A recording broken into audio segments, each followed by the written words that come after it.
Good morning, good afternoon, everybody. We still have a few participants joining, so please bear with us a couple of minutes and then we'll start. Thank you.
Okay, so I guess we can start and we'll keep adding on the others joining as they do so.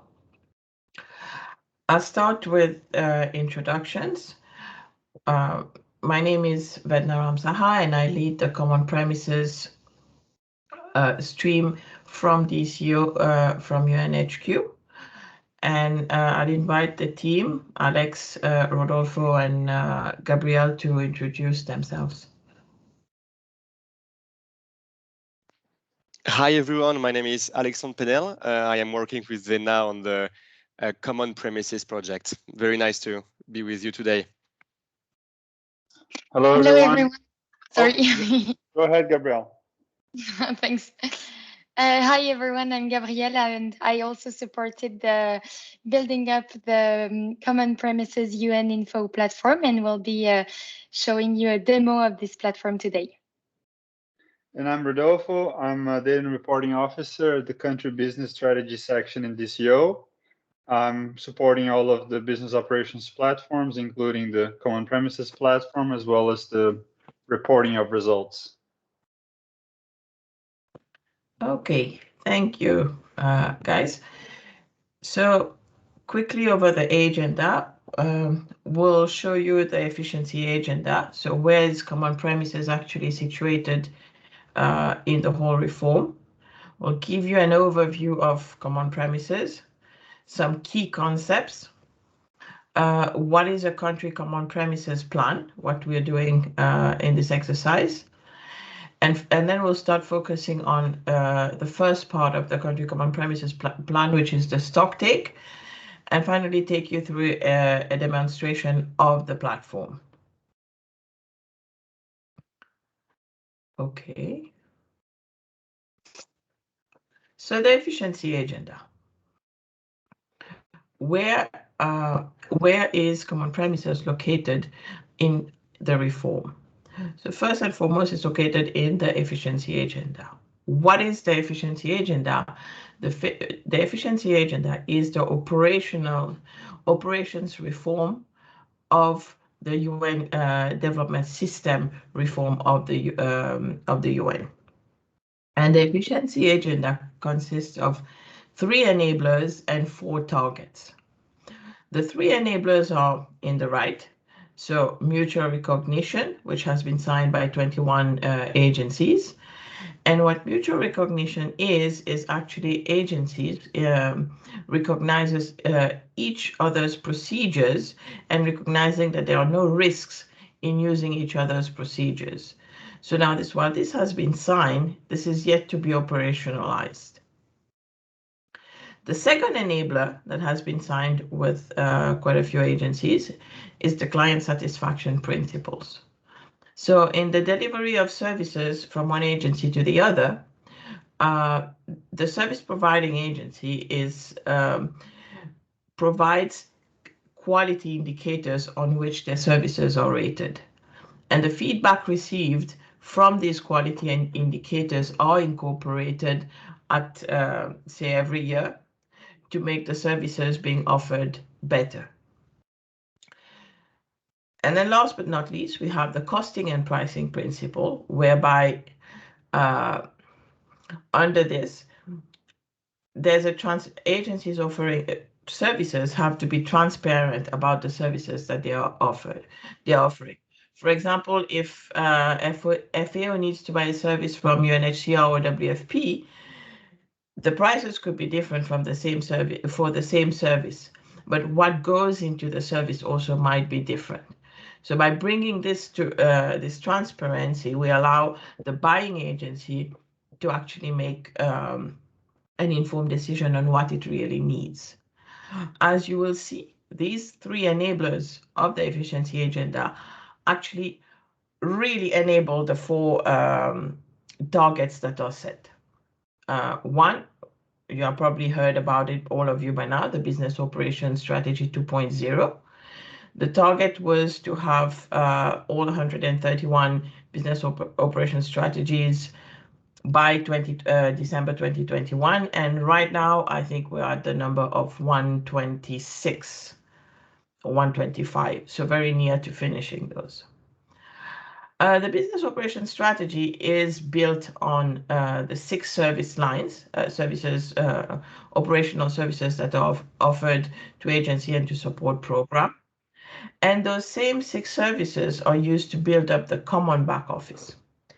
Now, the BOSS 2.0, while it is a framework looking at economies of scale to bring efficiencies to the UN, the common back office itself, as the name suggests, is a common back office, and it scales up those services at the country level. So it's location-dependent services into a common back office.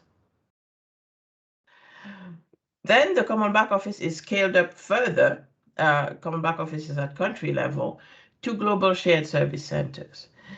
Now, the common back office rollout has started in quite a few countries already. Then when we come to the global shared service centers, some of them agencies already have them, but they're actually the provision of services from a global center, so location independent. Now, while this one is still in design, so we don't know yet when it will be rolled out. And last but not least, of the targets, the reason we're here today is common premises. The target is to increase the UN common premises ratio to 50% by 2021. The next one, please.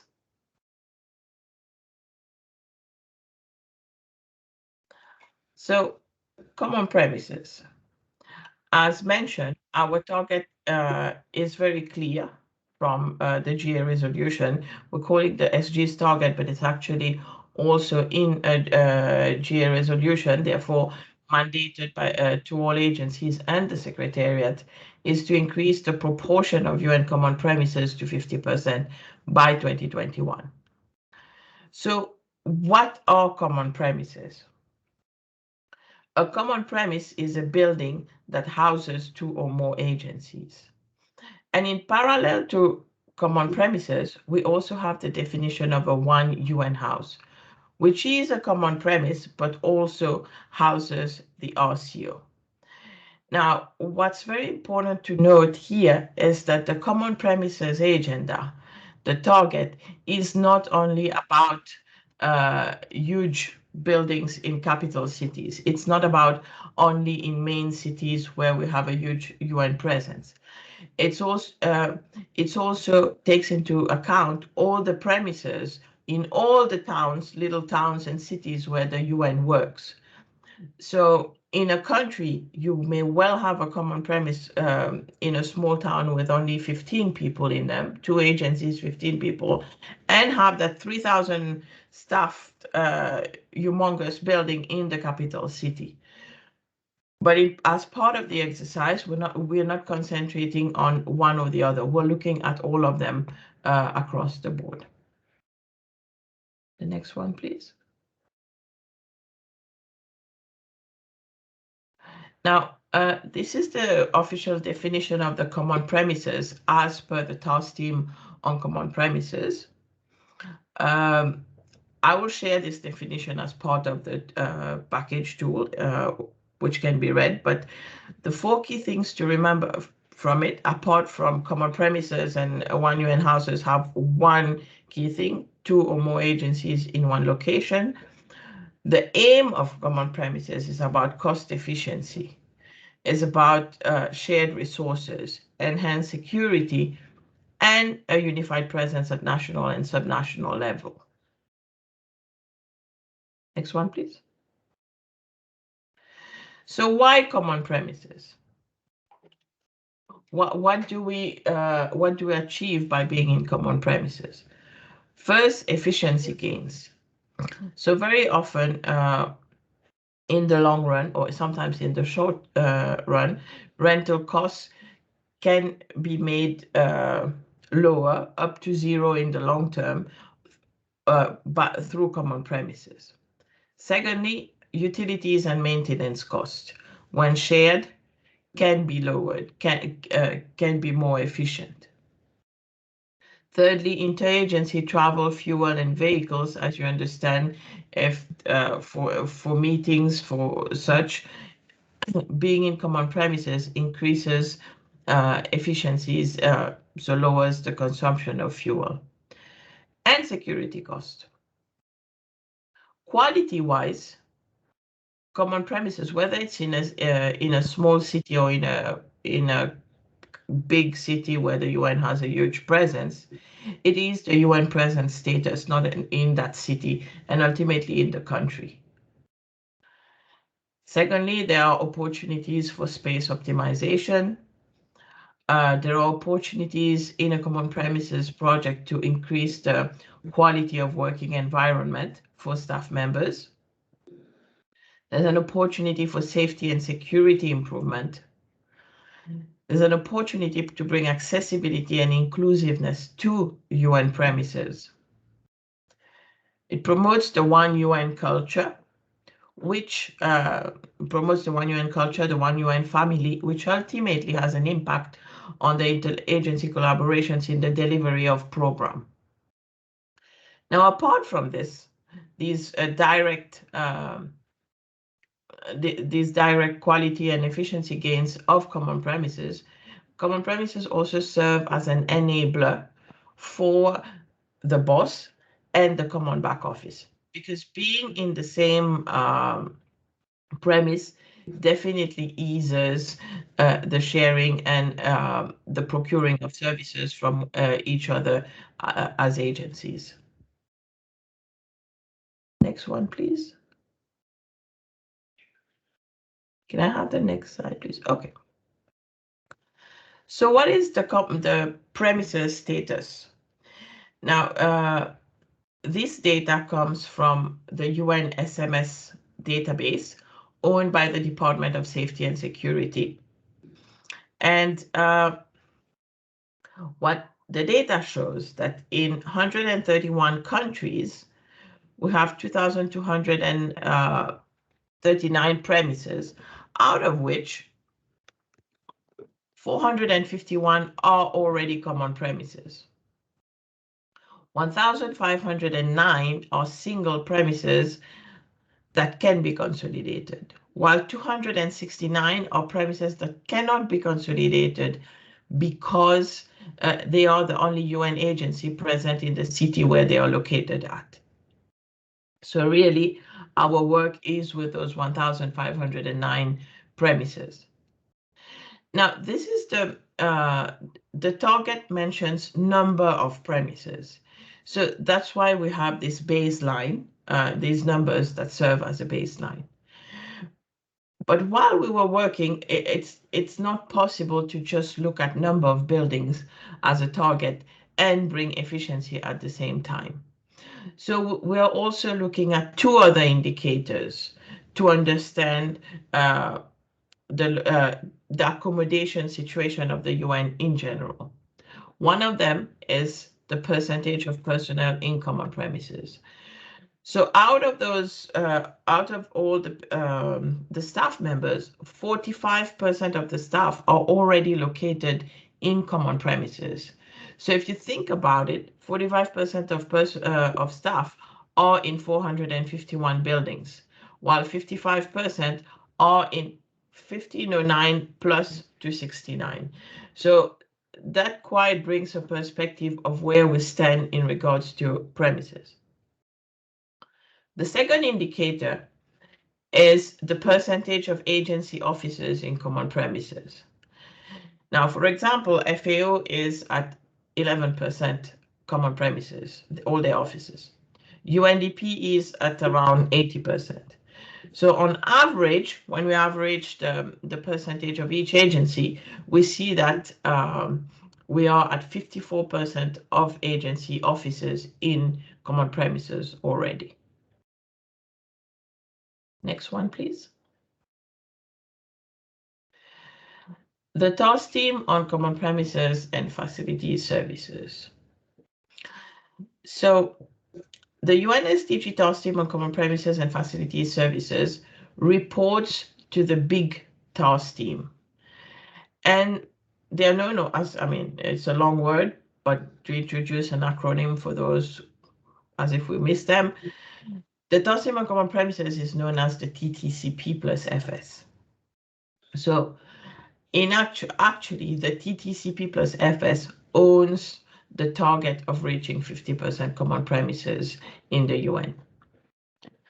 As DCO, we support and administer programs towards common premises, but the agenda is owned by the TTCP. Who are the TTCP?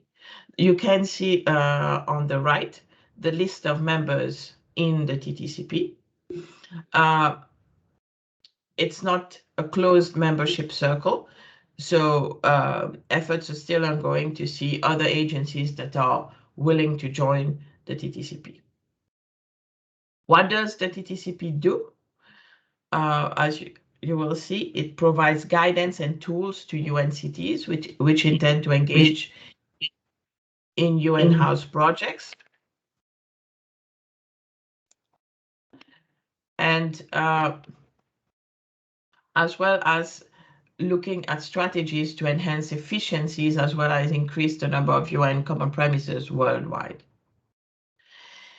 Now, projects, usually interagency projects of common premises, are to be submitted to the TTCP for review and recommendations. Now, when we talk about that, we're not talking about every project, but where there are quite a few agencies involved in a project, where there's a complex financing methodology, these projects have to be submitted to the TTCP. Next one, please.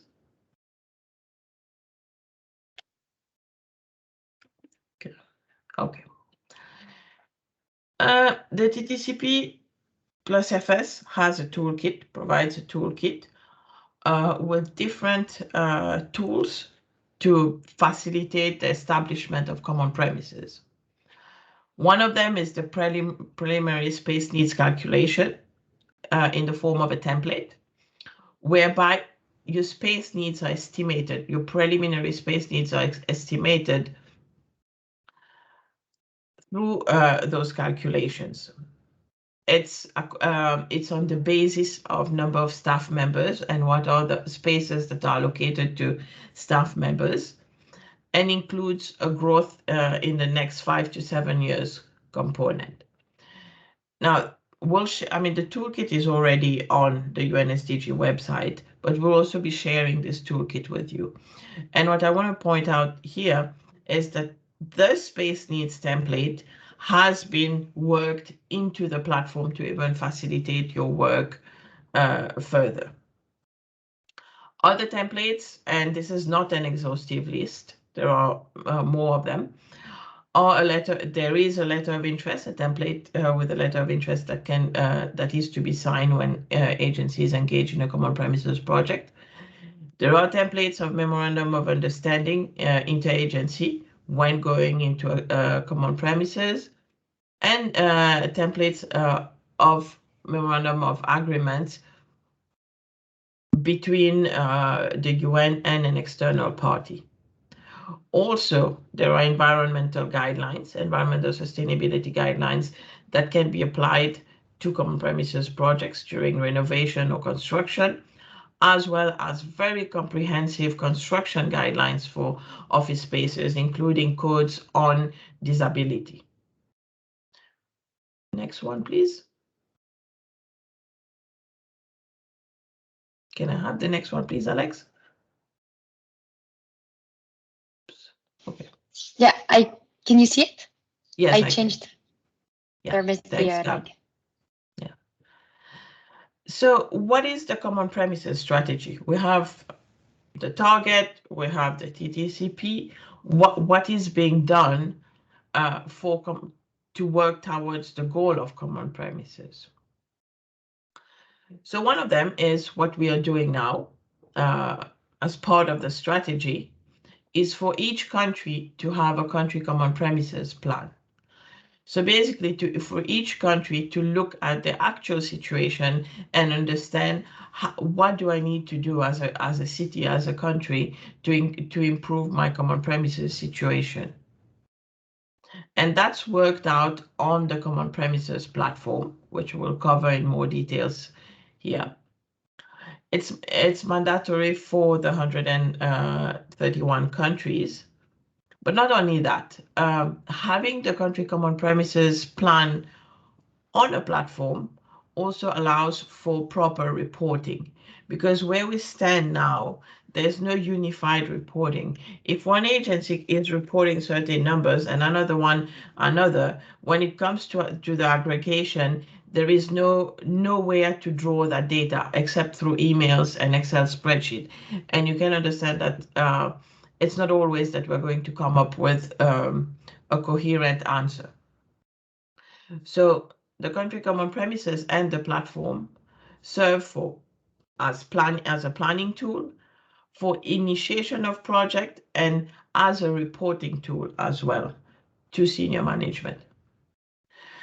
Now, by doing this exercise, countries are also able to initiate projects.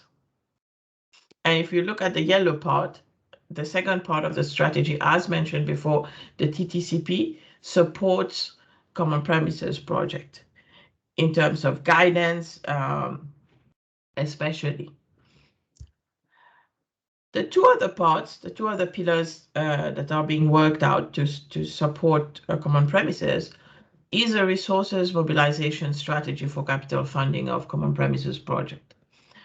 Because the agenda was set out by a General Assembly mandate, but there was no capital funding for construction that was put out for at the use of agencies to build Common Premises project. So to that effect, the TTCP and DCO are working on a resources mobilization exercise, whereby we're looking at if a revolving fund could be made available to Common Premises, where each agency could apply for these funds. Now, this is a work in progress, and there's still some work to be done to achieve to be able to get the actual money, but it's there. I mean, it's coming. And the fourth part is training. Training, we're often told that, there's a miscommunication, there's not enough knowledge on the process on how to create Common Premises. So one part of it is this rollout training, but there's a more in-depth training that is being developed on the UN Staff College platform. And then we acknowledge that for any Common Premises project, there is a need for professional technical services, such as architects, engineers, quantity surveyors, and so on. As of now, we rely very heavily on UNOPS for providing some of these services. We rely on agencies. They could have them in certain regions and not. But what we're looking to do is a regional on-call LTA, so that countries could avail themselves of these services when needed without further delay. So those four parts are actually the strategy and the activities that are being carried out now to increase the percentage of Common Premises globally. The next one, please. Can I have the next one, please? Yes. Okay. Thank you, Gab. So what are the options for establishing Common Premises? One, very preferred, as you can see by the arrow in green, is the consolidation within existing premises. So there are two parts to it, right? Either two single premises, two agencies in single premises talk to each other and decide to move, one moves in the other building. Or in an existing common premise or in an existing one UN house, space is made available through a space planning exercise, through some maybe refurbishment, maybe not, just a more efficient use of space, is made available to absorb another smaller single agency in single premises. Now, this option is recommended where possible. It's very probable that in many of the smaller cities, this is the only option that's available. And also, looking at when it comes to this kind of consolidation, it involves only two agencies. So there's no need to bring the case to the TTCP. Money-wise, relatively, it's low cost compared to the other option. And it's also relatively quickly done. I mean, done meaning refurbishment and move.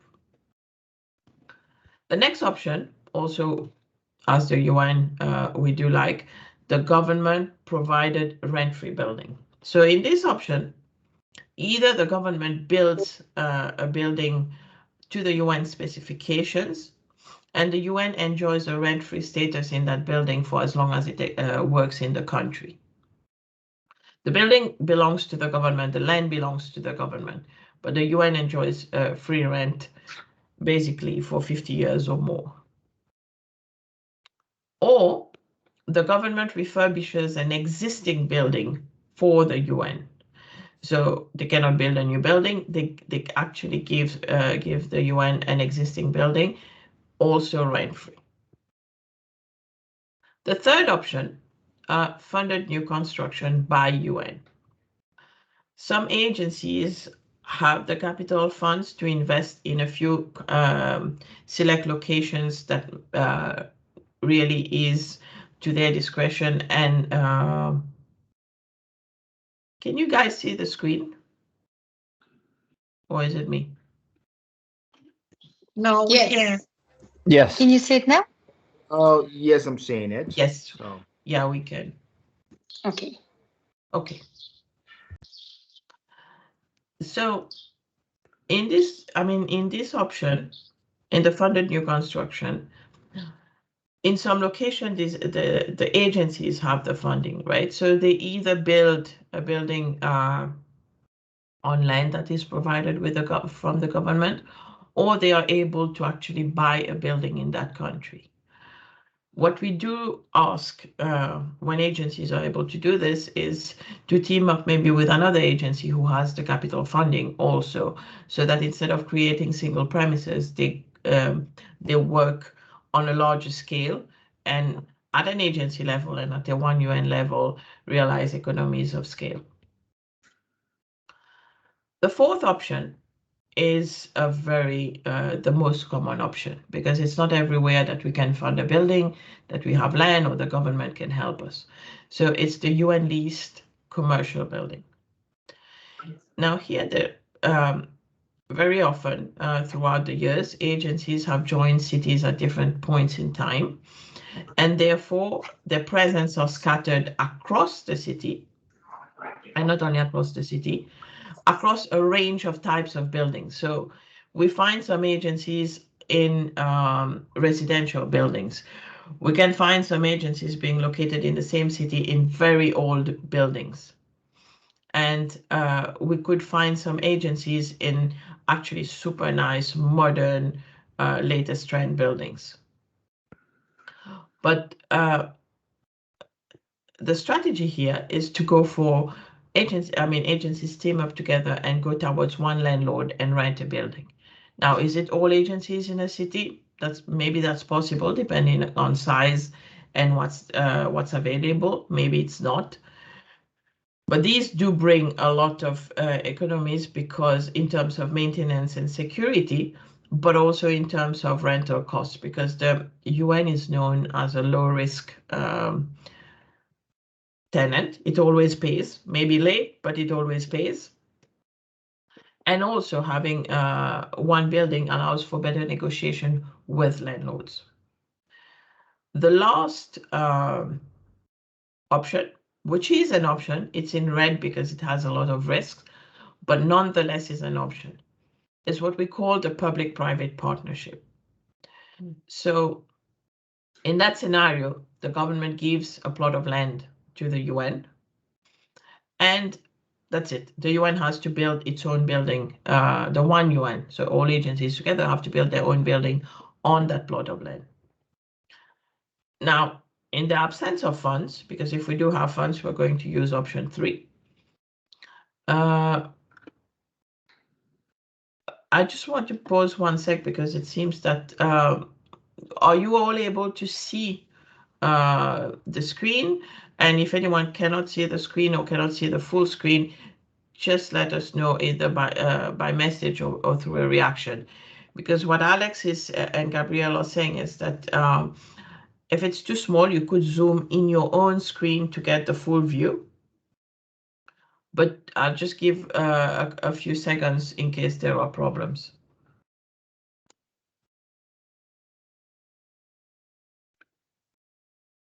Is there anybody who cannot see the screen?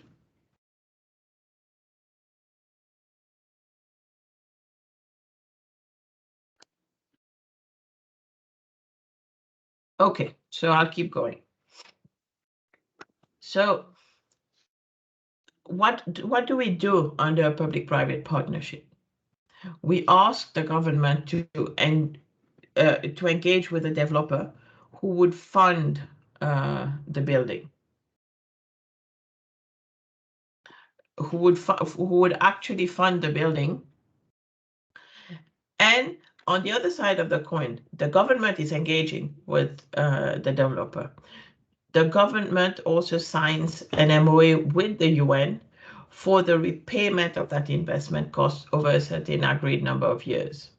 And after those years, the UN is expected to have free rent, to enjoy free rent on the building. Now, the building is built according to UN specs, and the ownership of the building remains with the government. Now, the risk in this option is that as a one UN, we commit to a fixed amount of money to be repaid over quite a long time. I mean, usually 7 to 15 years. So if there is a change in agency composition at the time, there will always be a period where, if an agency leaves and another one comes, there's always those gaps of period where other agencies have to cough up the money to make up the total cost. I mean, that's one of the risks. Can we have the next one, please? Guys, if we're having an issue, maybe I'll try to. Gabrielle, can we have the next one? Can you see it now? Please. No. It's slide 14 on my side.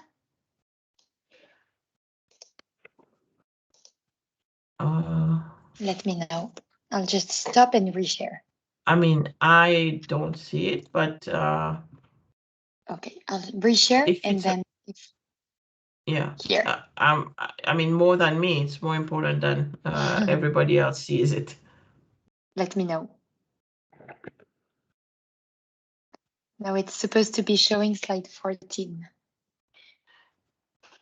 If not, let me see if I can project.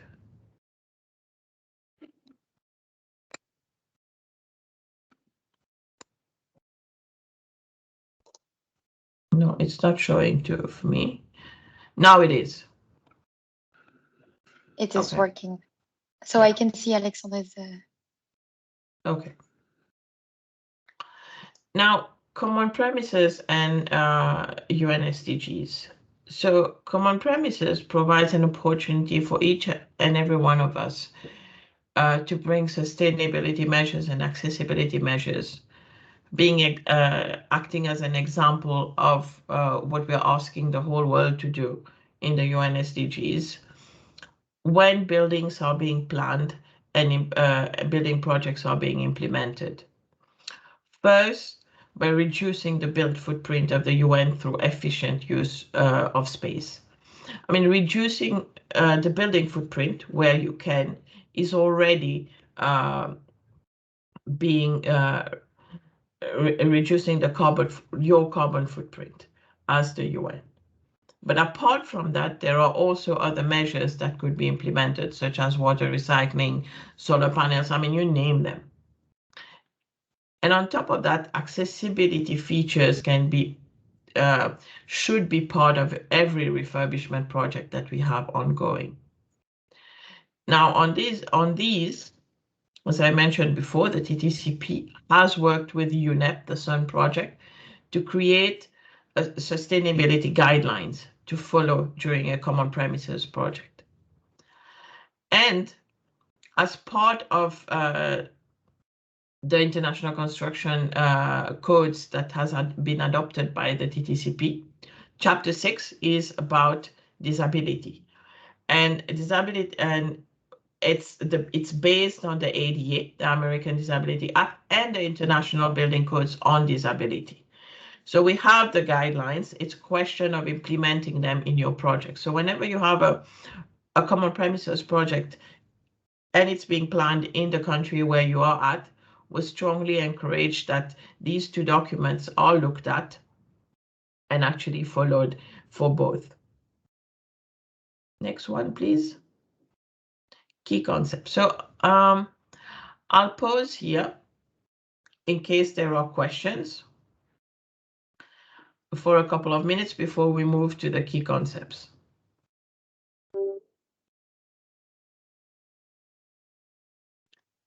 Any questions? Please raise your hands.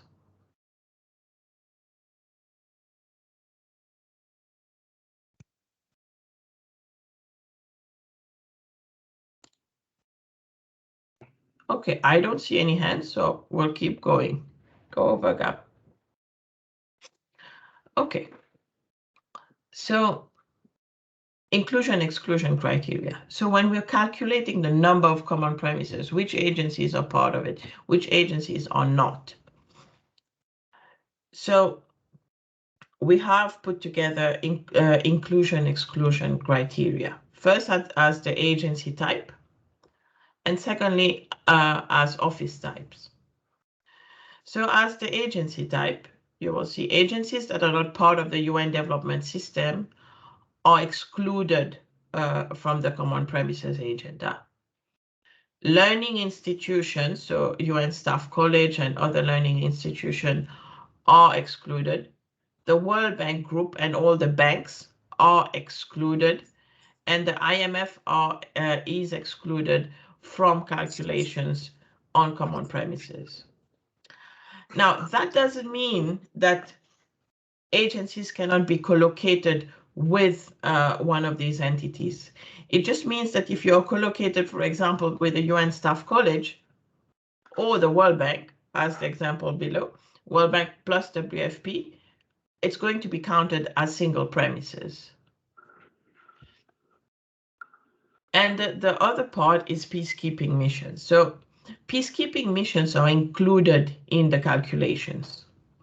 But as we all understand, peacekeeping missions cannot move, right? But they can certainly act as hosts for other agencies and easily become common premises. And from the data we have, which is to be validated, more than 50% of actual of peacekeeping missions that we have currently are hosting other agencies and are therefore common premises. The second type of exclusion that we see are according to the office type.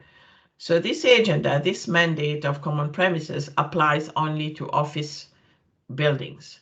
So warehouses, guest houses, temporary project offices are not counted when we are calculating the number of single premises or common premises and reporting to senior management to that effect. Now, the platform, however, allows you to record. I mean, if as an agency or as a country, you want to record where your warehouses are and what area they are at and some attributes of those, please go ahead and do it. It's not mandatory to record warehouses and guest houses, but the functionality is here for you if you want to do so. It's good to have, not mandatory. So, and in the country you're working, we will also be recording peacekeeping operations. Now, a more significant list, as you can see in this slide, has been put together, which will also be shared as part of, which is part of the Common Premises Manual, which we'll share with you in the next few days. Another concept, right? The premises life cycle. What are the life cycle? What are the life stages in the life of a building? First, we'll look at an initiative. So an initiative is anything that's a discussion that has not been concretized. And this is also being recorded in the platform to understand what are the options that may or may not be available. So if a government is thinking of giving the UN a building, so there are discussions with that government. So two agencies are talking about moving into common premises. This is an initiative. Then we move from the initiative to the project. An initiative becomes a project when certain milestones have been met. I mean, certain milestones have been crossed. A building has been identified. Security has conducted an assessment. And as part of the manual, we have detailed for each type of common premises, for each modality, whether bilateral, government provided, and so on, what are the exact milestones to be looked at for an initiative to qualify as a project. And then, of course, the project goes on, refurbishment, move, and so on. The day the building is handed over to the UN, the keys are handed over to the UN, and the building becomes the responsibility of the UN. That building becomes an active premises, regardless of whether the staff moves into the building on that day or not, or moves a month later. And similarly, active premises are active as long as the building is managed by the UN. The moment the building is no longer managed by the UN, it's given back to the landlord, to the government, they become inactive premises. Now, inactive premises can become a project and come back active. You could go back to the same landlord and rent the same building 2 years down the line. That's fine. But what is important to note here is that active premises can have 0 occupants, and these are recorded on the platform. And also what's recorded on the platform is the premise lifecycle. You record an initiative, you record a project. And then when the project is finished, you record the premises. And that's how we keep the continuity and data valid, because projects completed, they become a premise. Premise is inactivated, fine. New project becomes a premise, and so on. So there's the possibility of looking at the real situation of the premises on the platform. Next one, please. The compound as common premises. Now, there were a few confusions about this. What is a compound? A compound is an enclosed plot of land where several buildings sit. Now, let's take an example that an enclosed compound has 3 buildings. In one, there is WFP, in one, there's UNICEF, and in one, there's FAO.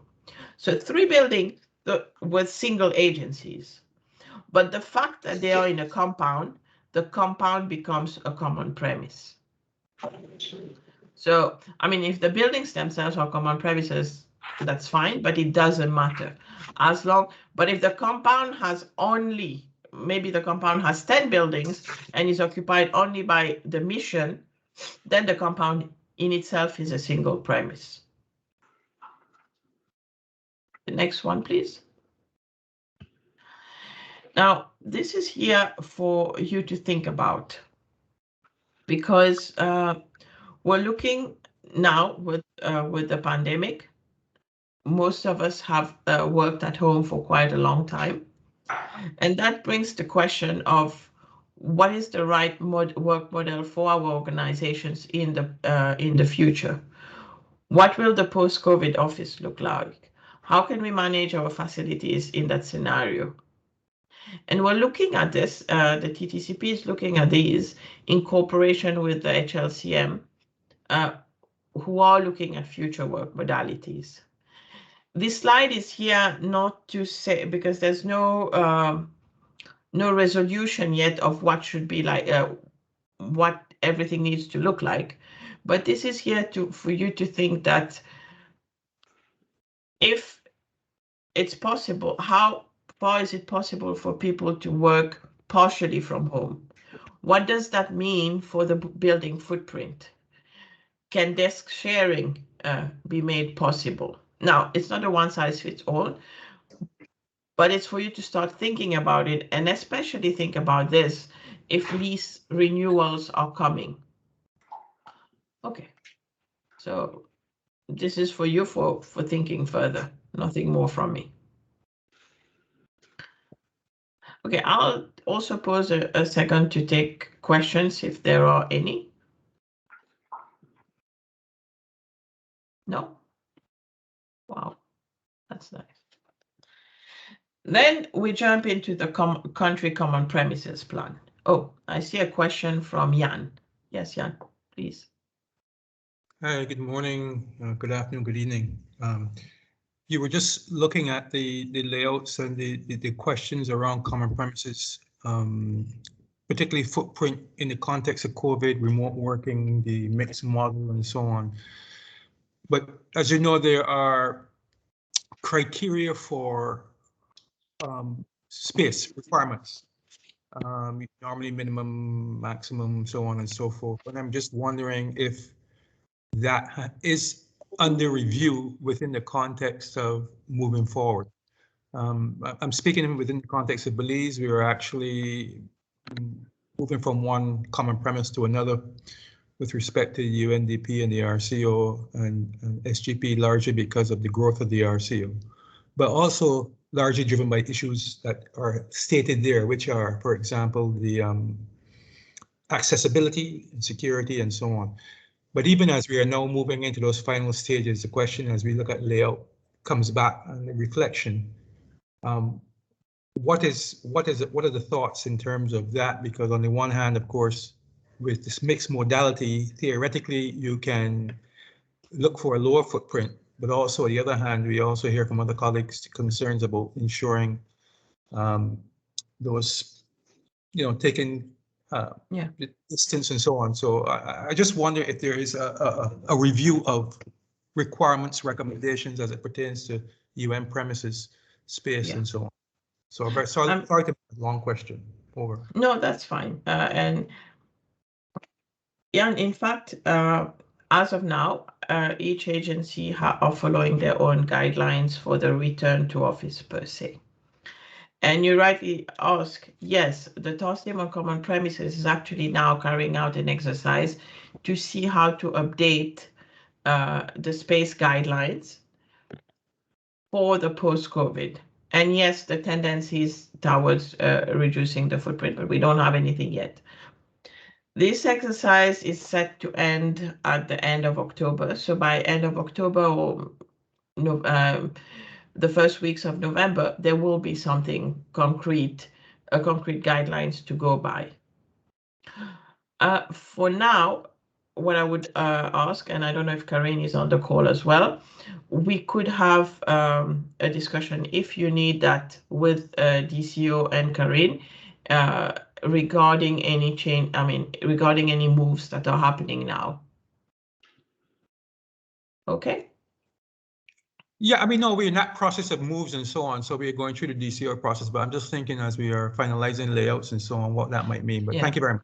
Yeah, ask for Karine. If there's a need for it, we'll definitely take this up, on. Now, let's move to the country common premises plan. As mentioned in the strategy, the country common premises plan is here for each country to look at their common premises projects. What is it that they are going to do? So what is it exactly? The plan, in a nutshell, the first part is looking at your current situation. Stock take. So in every city, what are the premises you are located in, right?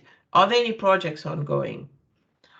Are there any initiatives with the government going on?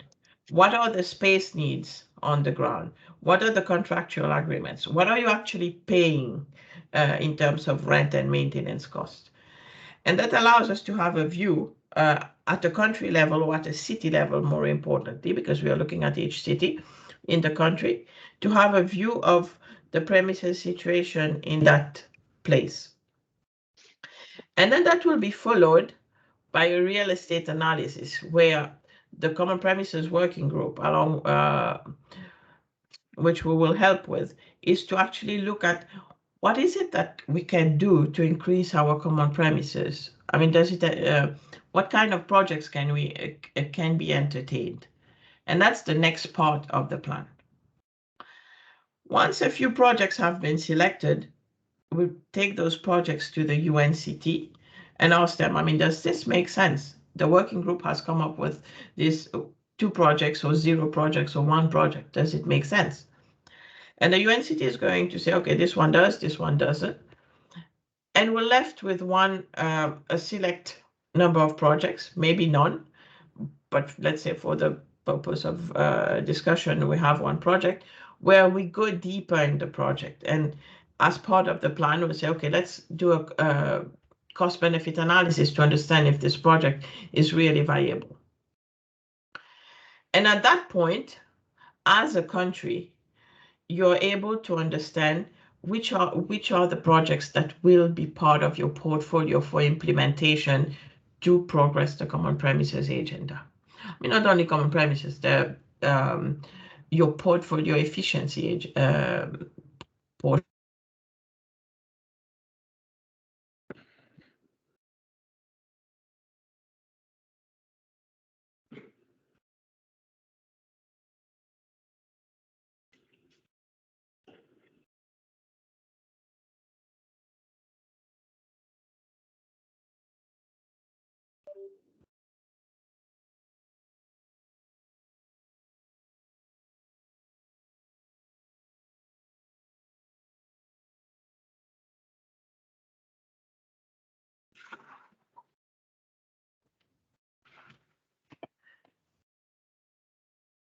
I'm sorry, I mean, connection issues seems to be one of our main issues today throughout.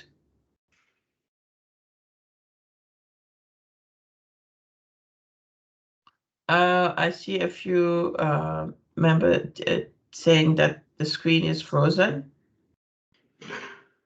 Jason, Roberta, can you hear now? Yes, yeah, we can hear you back. Good copy. You're here loud and clear. Okay, thanks, Jason. So then on the platform, we have those projects that are our plan. So that's the plan for implementation at the country level. We take it to implementation, whereby the key implementation steps are tracked on the platform. When I say key, very high level milestones, meaning that we don't go into the details of the project management portion. We're just asking, has design started? Has design completed? Has the construction started? Are you moving in the building? So basically going through that process till the project is recorded as a premises back in the platform. Now, as you can see, the purpose is to make informed decision about your real estate portfolio, giving that view and advance the common premises agenda. The country common premises plan, and I'm really sorry we're introducing a new acronym to all of you. It's called the CCPP.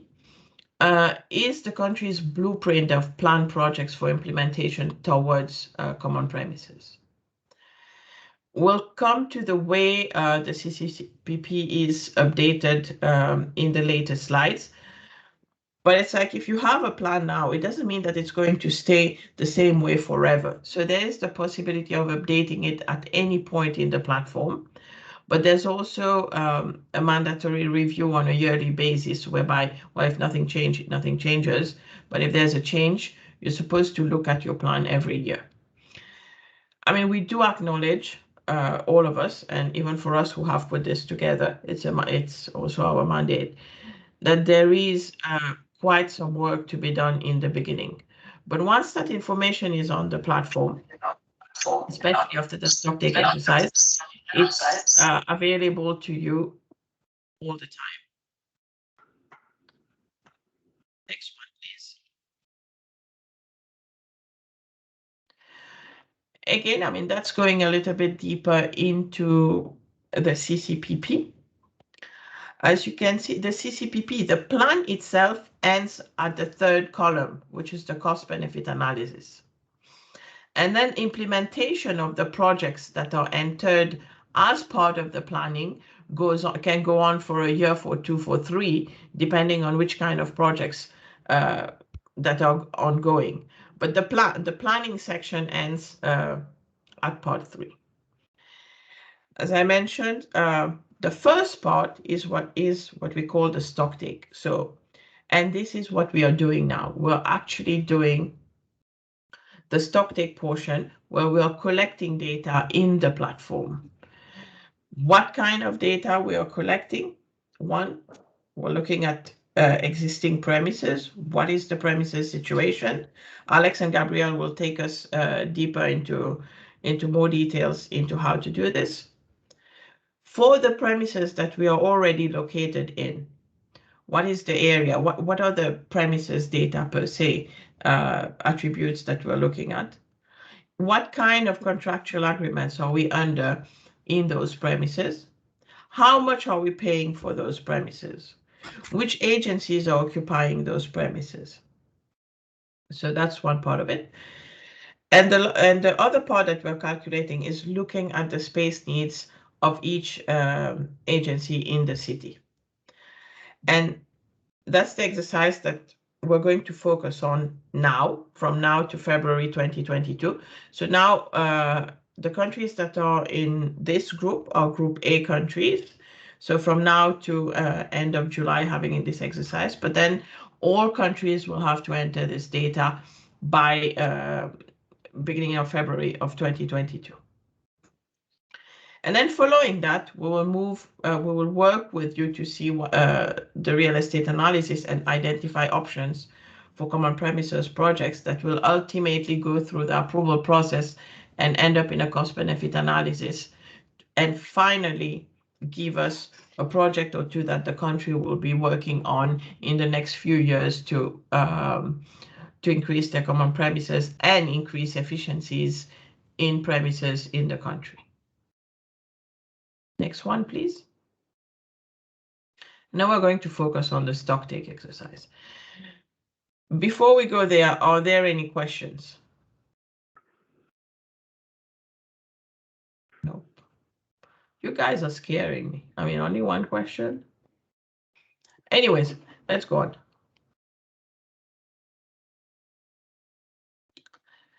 So now we get into the platform. We get into the stocktake operation. We get into the platform.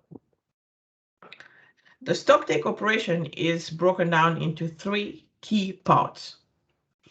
One is the background. Now, the background is about entering the background of the country and a little bit of a couple of sentences about the premises situation in the country. For example, the UN is located in 5 cities in Mauritania, and these are the cities, and etc.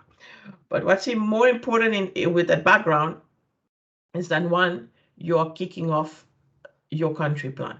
So by writing that background and saving it, you're kicking off the plan in the platform. And the common premises champion, the main coordinator, is also registering all other users that are going to use the platform or edit data in the platform for the country. The second part of the platform, which we call the premises validation section, consists of 2 parts. One is the validation of existing premises. So we have imported, the DCO has imported all the premises that were in the UN SMS database from security into the platform.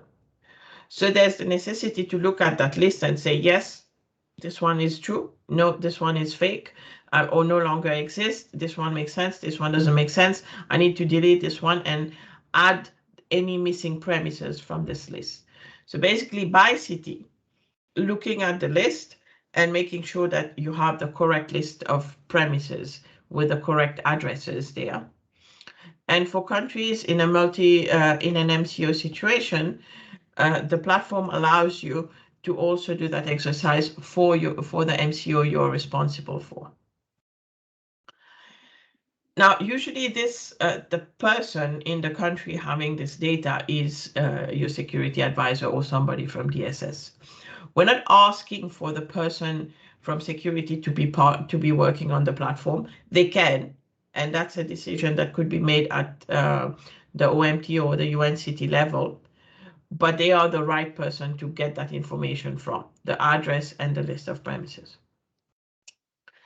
The second part of premises validation is about projects and initiatives. So in that part, you could actually add any projects that are going on in the country or any discussions that are going on in the country. Then we move to the third part of the platform where we look at the premises attributes. So as mentioned before, we get more details on the premises. What are the planned investments? Who are the occupants? What are the office space requirements? What are the costs? What are the contractual agreements? And we'll go deeper as we move into the platform and show you part by part where these are applicable. The next one, please. So for this portion of the exercise, there are six main stakeholders or roles to be begotten in the platform. The one we've contacted all countries with, and I think we have all of them by now, is who's going to be the general coordinator or the common premises champion in the for the country. Now, it's a platform role, and it doesn't have to be one person. And we generally recommend that it's somebody from the OMT teamed up by somebody from the RCO. Now, that person, the common premises champion, kicks off the plan for the country, adds the other users, and coordinates with all other roles or counterparts to make sure that the data is in. And ultimately, they also submit and publish the plan when everything is done. The champion has the ability to enter every bit of data. So if data is, say, for example, we need data from an agency, and that person cannot enter the data, the champion is able to enter the data on behalf of that person or the agency. So they're not supposed to, or well, saying they're not supposed to is not the right way. So we'll leave it up to the country to see how to collect and input data, just to know that the champion is the person that coordinates the overall. The second role is the premises validation focal point. As we said, this person is responsible for checking the list of premises, validating the existing, adding new ones, and making sure that the addresses of the premises are correct. Now, this part has to be done in coordination with DSS. It could be your DSS focal point having that role. I mean, that's the easiest part. I mean, the easiest and most direct way to do it, have somebody from DSS do that part. They hold that data. But if they cannot, then it's coordinated with them to get that list. Then we have the agency focal point. Their main role is to add agency data, right? Agency contractual data and cost data for their agencies. Then we have the common premises working group member. So the common premises working group member are able to, on top of adding agency data, they are also able to add data about common premises. So basically, they work very closely with the common premises champion and are able to enter projects, initiatives, premises level data, contractual agreements data, especially for premises that are shared. Then we have the common premises working group chair. That person doesn't really edit data in the platform, but they can see and monitor data. And their main role is to be that link between the OMT and the UNCT for decision making, and to sit on decisions in high level process.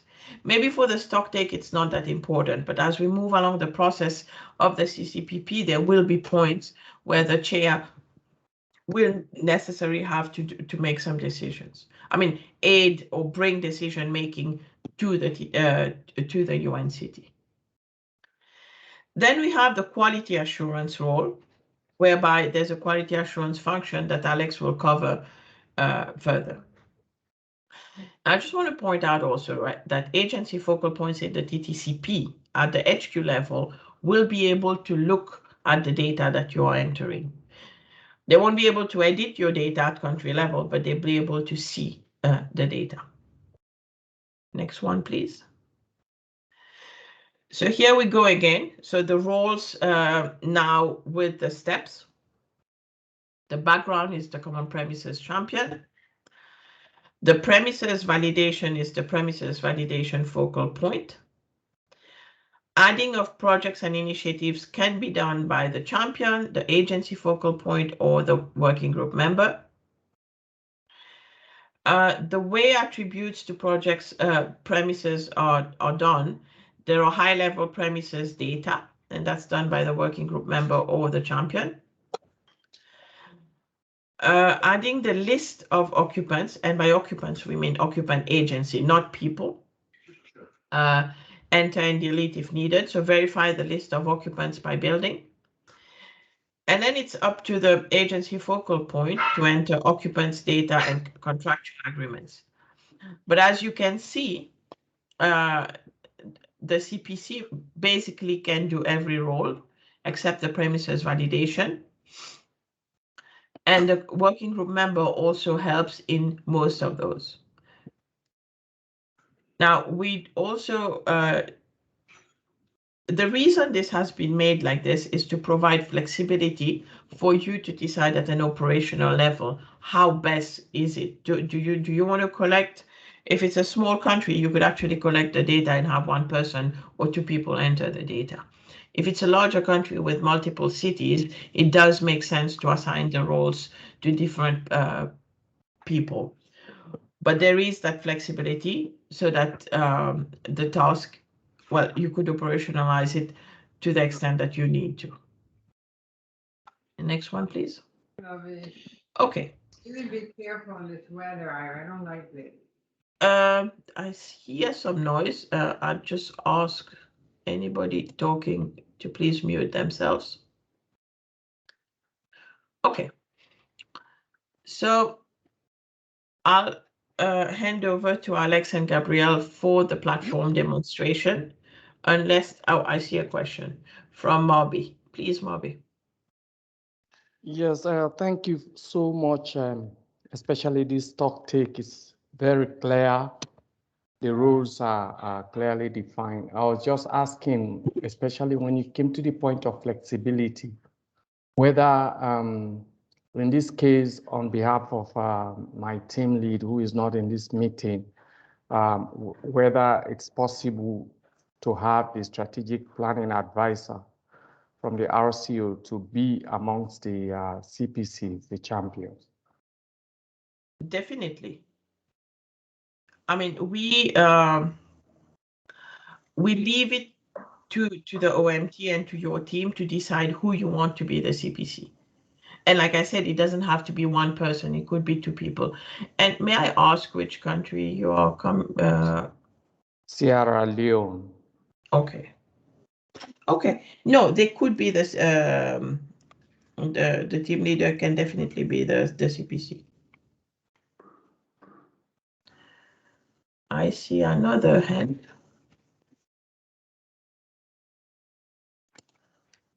Yeah, Vedna, thank you so much for the presentation. I just want to know if a staff member can act as common premises champion at the same time as the agency focal point, or you just need to act in one role. Okay, so we were coming to that part where actually the common premises champion is added by us in DCO. So this, the names are sent to us, the OMT chairs and the RCO lead send the names of the champions to DCO, and we create that role for them. Alex is going to go into details there. And then the champions are able to add all other users of the platform from the country. And the reason for that is that we want to make sure that you know who's editing data in your country. Does that answer your question, Ira? Yeah, thank you. Thank you so much. And also, let me take you back on the option for establishing common premises in country. The fifth one, which is the PPP. I know at the end of, let me say, paying off the loan or paying off for the building, you said the ownership will remain with the government. Why should the ownership remain with the government and not UN?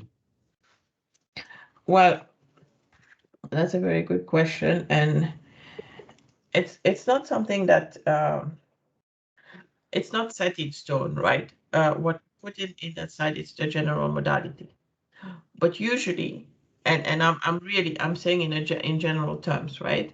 The UN is always expected to be a temporary presence in a country, but we all know that's not the case. Now, the usual model that's being applied is that the government retains the ownership. And one part of it is because we want the government also to be responsible for doing the major maintenance in the building. That being said, but the UN enjoys free rent for after repayment. That being said, there are cases where the UN owns the building. So it's not a rule, but it's a recommendation. Is that okay? Yeah, okay. Thank you so much. So I don't see any other hands or any other questions in the chat. So over to you, Alex and Gabrielle, for the platform. Thank you very much, Venna. So now we are going to start the UN Info platform demo. You will have, of course, many information to digest, and you will have, of course, questions. So it's totally normal. We will pose regularly to collect and answer your questions. And I just want to tell you also that aside from this training, you will have access to detailed videos of the platform and also to an exhaustive manual, which will recap everything you need to know about the platform. So now, first things first, let's have a look at how the process of role assignment works. As you can see on the slide, there really are four main steps here. The first step is to send the common premises champion names to DCO via email. Then the CPC needs to register on UN Info. Please do it as soon as possible, and to do so, it's rather simple. You need to go to this link, uninfo.undg.org, click on register, and then you will have the ability to register. The next step is on our side. We will assign the CPC roles on the platform to the CPCs. And finally, we will hand it over to the CPCs, and they will be in charge of assigning the roles to other users, such as the agency focal point, the CPW G member, and so on and so forth. So really, four main building blocks. We need to receive the name of the CPCs. The CPC needs to register to UN Info. We assign centrally the CPC role, and then it's time for the CPC to assign the other roles. So perhaps let's have a look at how to do that now if you are a CPC. To do that, the first thing you need to do is to click on the user panel that is located on the left. I will have to register again.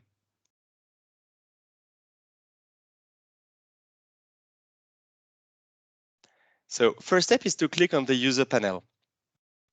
You will see the list of a series of users, and you need, of course, to find the users you want to give rights to. And to do so, you can use the search bar, which is just here. So let's say I want to give a role to Gabrielle. I search Gabrielle. I find her because she's already registered on the platform. And then I can click on the little pin here, which is here to help us being able to edit her profile.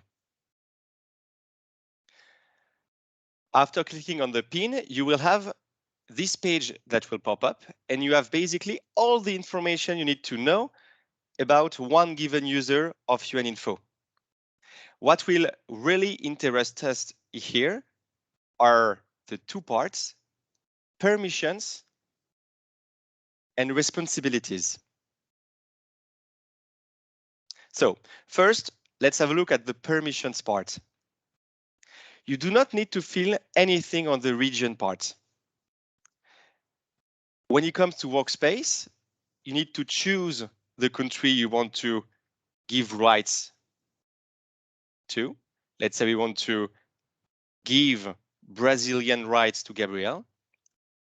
And then you need to choose editor. As you can see here, you have three main options, right? When you have access to the CCPP of a country, you can be administrator, editor, or reader.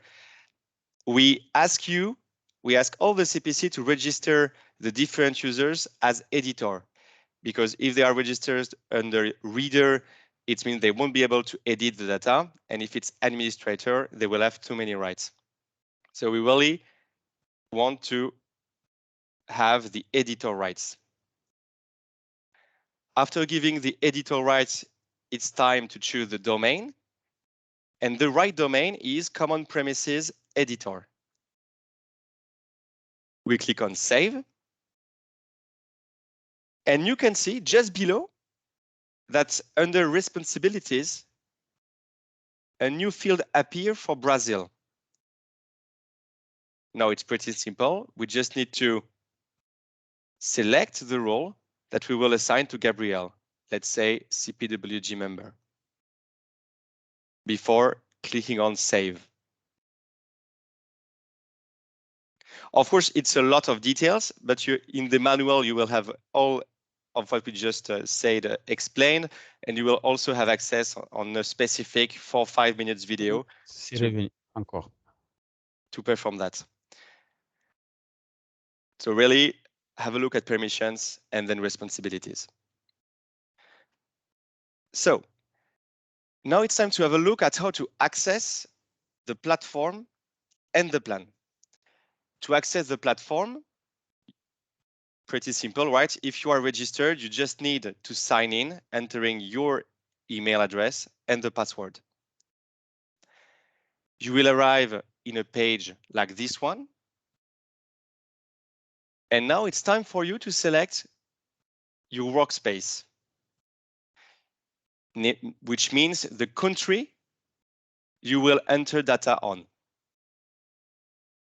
To select the workspace, you can have a look at this field, workspace, and select the right country for you. Let's say Lebanon.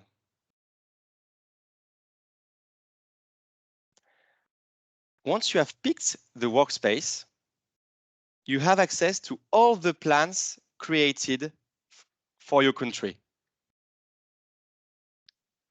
If you are a user with rights regarding common premises, but also information management system and cooperation framework, you will have access to, in purple, the country common premises, but also to plans regarding the information management system, here in blue, and also plans about the cooperation framework, in green.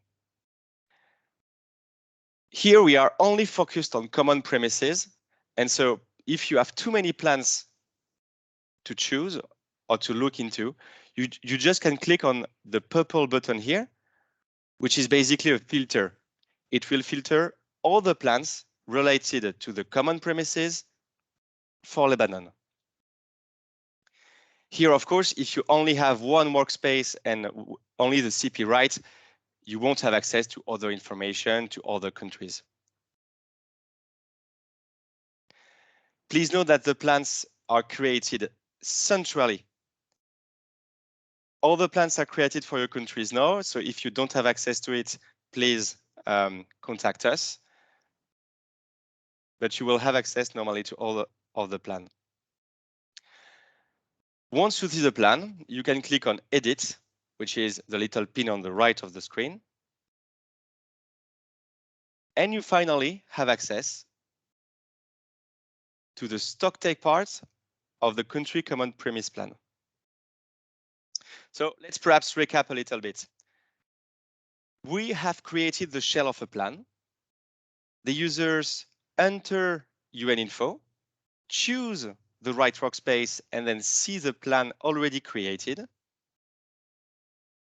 We click on Edit, and then we start completing the plan. So now it's time to enter into the details.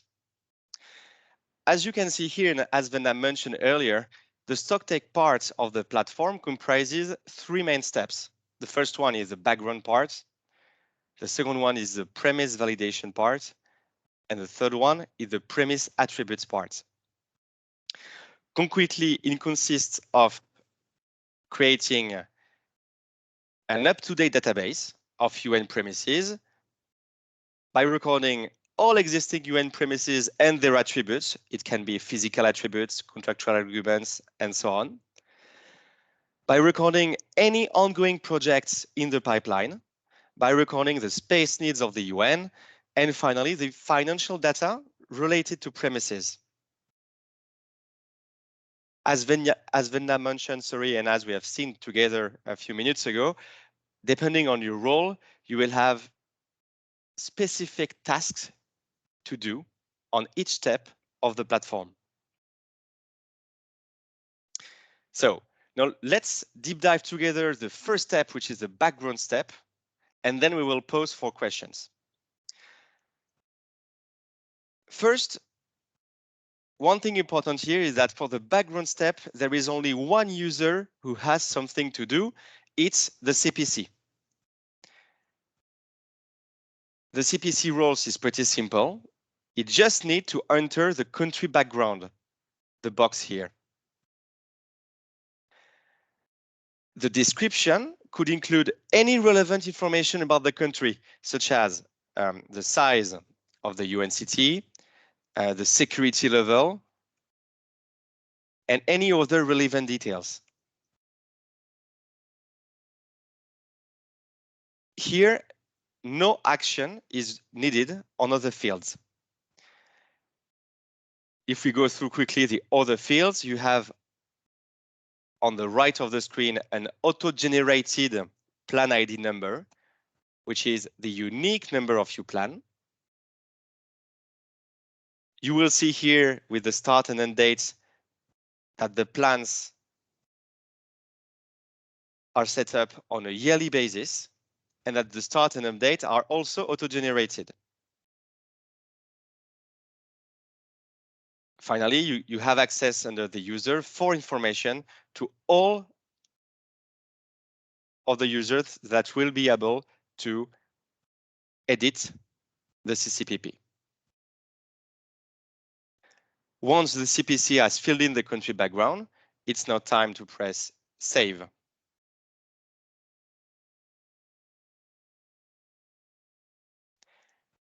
Then this step is finished, and we can go to the next part of the step of the StockTake part, which is premise validation.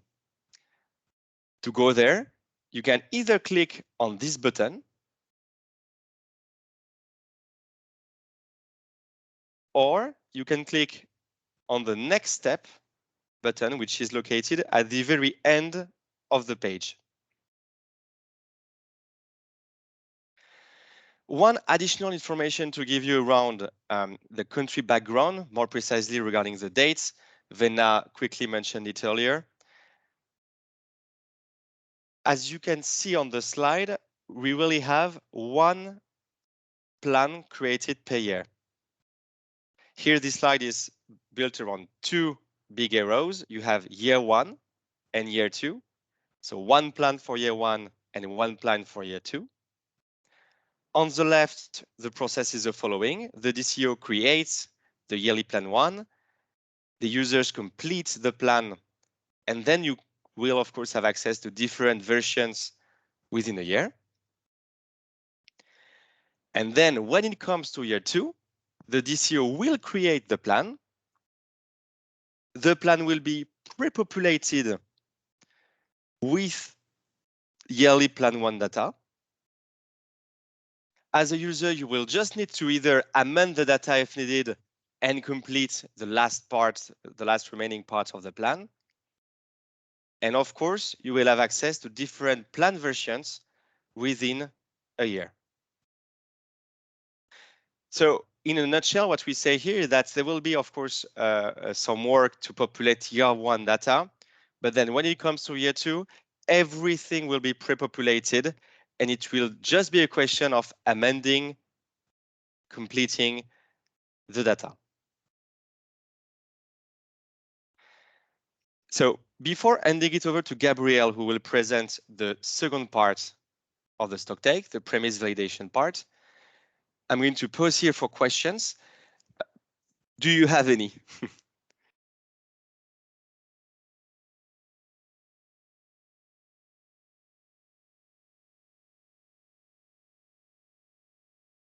Okay, great. Okay. Perfect. So Gabriel, I will hand it over, and if I see Pedro has a question. Yeah. Hello, Alexandre. Good morning, everyone. Good evening, good afternoon. Just a question, something that I might have missed, but in which part do you enter the agencies that are part of the common premises? Because the screen that I see here, you can enter the premises itself, the address and everything, but what about the agencies that are part of it? Thank you very much. This is a perfect transition to the next step, Pedro, so thank you for it.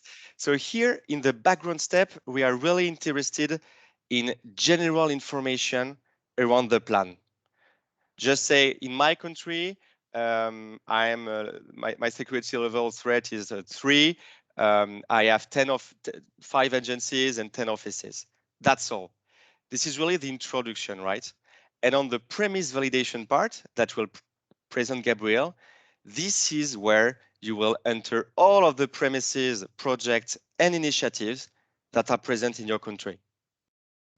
So really, the background is, let's say, a 10-minute step, 5-minute step to fill in, and then the work starts with the premise validation, where you enter main information about the premise. To just add to what Alex is saying to your question, Pedro, the part where you add the agencies is actually part 3 with the premises attributes. Excellent. Thank you very much. And I see a question from Yira. Over to you, Alex.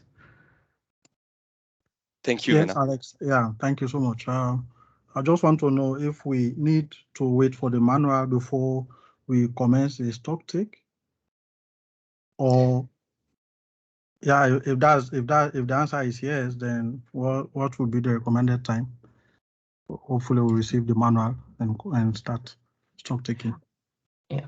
So well, you can start. I mean, you can kick off the plan as soon as we finish this training, and if you are registered on UN Info, and start the stock take.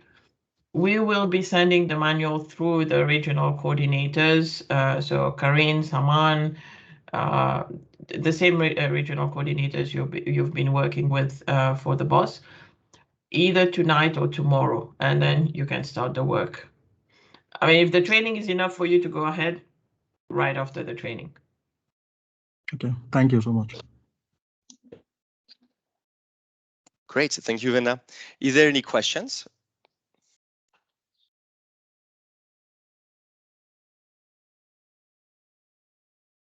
Okay, perfect. So now let's have a look at the second step, the premise validation step, and let me know if you can share your screen, Gabriel. Worst case, I will do it. So I think I'm sharing it. Can you all see it? We can. Great. Thank you. So what I'm projecting is the second step of the stock take.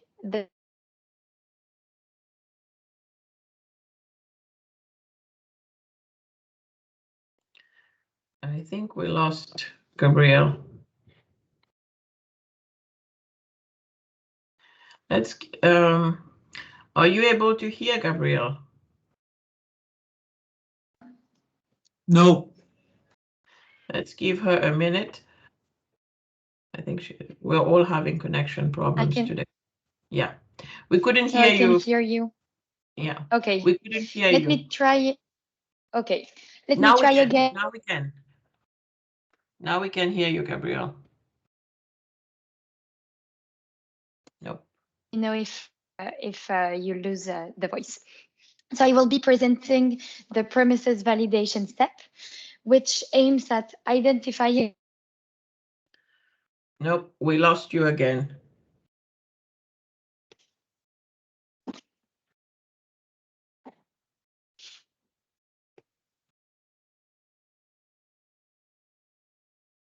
Let's give Gabrielle a minute to come back.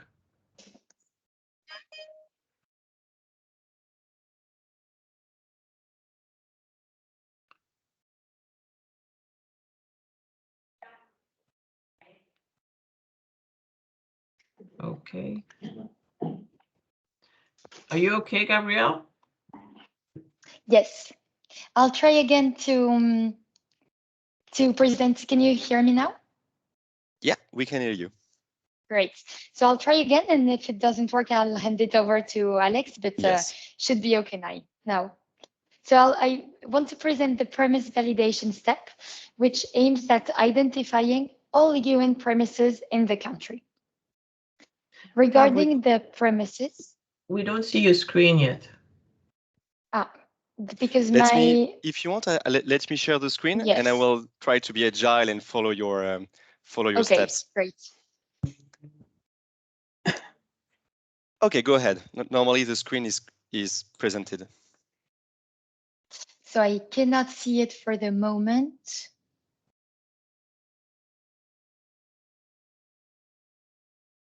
But if others can, it's good. Let me know. Okay, let's proceed. And if we have a problem, then we'll switch and I give you time to come back. Great. So I can explain. So can you all see Alexandre's screen? Or I can start explaining without the support. We can see the screen. We can see the screen. Okay, you can or you can't? Sorry. We can. It's good, Gabriel. The screen is visible. The screen is visible. Okay, great. So I'll present the premises validation step. And can you maybe go to the diagram on slide 33 to explain the whole step? Yeah, I am so showing it right now. regarding the premises, okay, great. It is separated in two parts, the premises part and the projects and initiatives part, as you can see on the screen. In the premises part, it is the premises validation focal point that will be in charge of 3 tasks.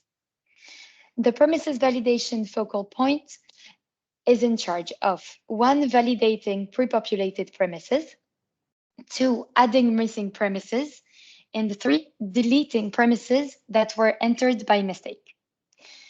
3 other users are in charge of adding projects and initiatives, as we can see on the right part of the screen. It is the agency focal point, the CPWG members, and the CPC. So really in 2 parts. We will start seeing the role of the premises validation focal point that has to do with the premises. So if we can come back to the platform, thank you. If we come back to the platform, we can see that there are 2 tasks for the premises validation focal point. The very first thing to do is the validation of pre-populated premises. The pre-populated premises are the ones that are listed in the page that you might see on the screen. This is the list of all pre-populated premises. This list is imported from the UN SMS database. To find the premises to check data for, one can either scroll down the list or use the search option. And the search option is by premises name. So if, for example, we type WFP, all WFP premises will appear. The data indicated in the pre-populated premises should be completed if missing or amended if erroneous. So if, for example, we open one of the pre-populated premises. Let me know which one, for example, the first one of the list. We can see that many data fields appear that we will have to complete. So let me remind here that it is the role of the premises validation data, premises validation focal point to fill in this data. The first field to complete is the city. Changing or adding the city. So in our case, we can see that there is no city added, and the role of the premises validation focal point will be to add it. And this can be done in two ways. It can be selected in the dropdown. So selected in the dropdown, we can see the cities are pre-populated. And if the city is not in the dropdown, the user can click on cannot find your city and enter by hand the missing city. It will be added to the list after validation. Here, let me pause and do a parenthesis. We can see that after the city word, there's an asterisk. That means that the field is mandatory to complete. And this is the case for many other fields in this part. So we can see city, for example, is mandatory to complete, as well as compound after. But the status details field at the end is not mandatory to complete. Now we have completed the city field. We can go to the compound field on the right, where the premises validation focal point should select if the premises is part of a compound. If the compound doesn't appear in the list, enter the compound name, clicking on not found in the list.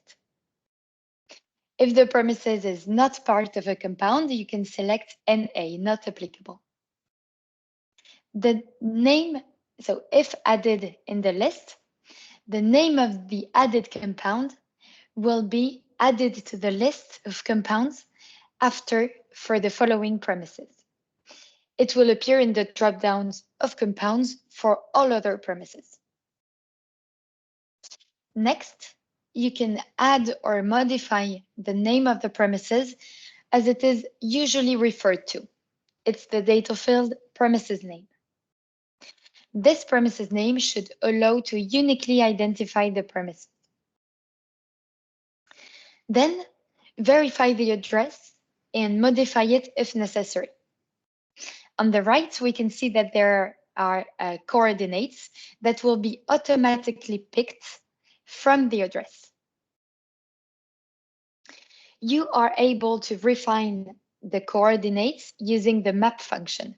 So if we click on Open Map, we zoom and drag and drop the pen to another location, maybe more precise, and then close. The coordinates will be automatically changed. The next field is the status field. Select active if the building is still under the purview of the UN, regardless if UN staff is occupying the building or not currently. Select inactive when the building no longer belongs to the UN. The next field is status details. This field can be used to enter any other details, dates, or reason associated with a change of status. The very last field to complete is occupation approval. Once all data has been entered and the premises has been declared active, the premises validation focal point will confirm the validity of the premises by approving it. This can be done by selecting Approved in the Occupation Approval field. Once approved, each premises should be saved. We should use the Save button, the blue one at the end of the box. The delete button should only be used in case of premises added by mistakes or in case of duplicates in the premises list. So if we click on save, we can see that that a tick button will appear and that the successfully validated premises will be marked with this check symbol. If an existing premises does not appear in the list, we should, and if we can go back to the diagram to show the second task of the premises validation focal point. So first task was done. We validated the pre-populated premises. And we can go to the second task, that is to add missing premises. Indeed, if an existing premises does not appear in the list, it should be added. And this can be done by clicking on the Add Premises button. We can see that the same data fields should appear and should be completed as for the existing premises before saving. With the validation of all premises in all cities of the country, the premises validation focal point has completed his or her part of the stocktake exercise. And if we can go back to the diagram, we see that the premises validation focal point has completed the 3 tasks, but the projects and initiatives are pending to be added. Indeed, the rest of the team, agency focal point, CPWG members, and CPC, will add projects and initiatives as applicable. So let's go back to the platform to start adding projects and initiatives. The 3 users in charge should first click on Add Premises. Then select the phase between the 2 options, project or initiative. What is the difference between project and initiatives? Vedna mentioned the difference earlier, but let's tackle it in more details. Select project if a concrete milestone has been reached, and select initiative when the project is still under discussion. For example, a discussion with the government for a building is an initiative which will turn into a project when the building is identified and accepted by the UN. You can refer to the Annex 1 of the manual for additional information on what is a project and what is an initiative. Once the phase selected, we can see that the fields to be completed are very similar to the premises field, but there are a few additional fields to be completed. And we will tackle those. The first one that is added is the category of the project and initiative. The user should select between the choices of the dropdown. For some project categories, a source of funding field will appear, where you will have to select the answer among the different choices. The third additional field is future actions. Future actions or next steps can be indicated as a text. This could be signing the letter of interest, for example. And finally, any other relevant documents can be uploaded for projects and, if available, for initiatives. To finish the creation of a project or of an initiative, it is now time to click on Create.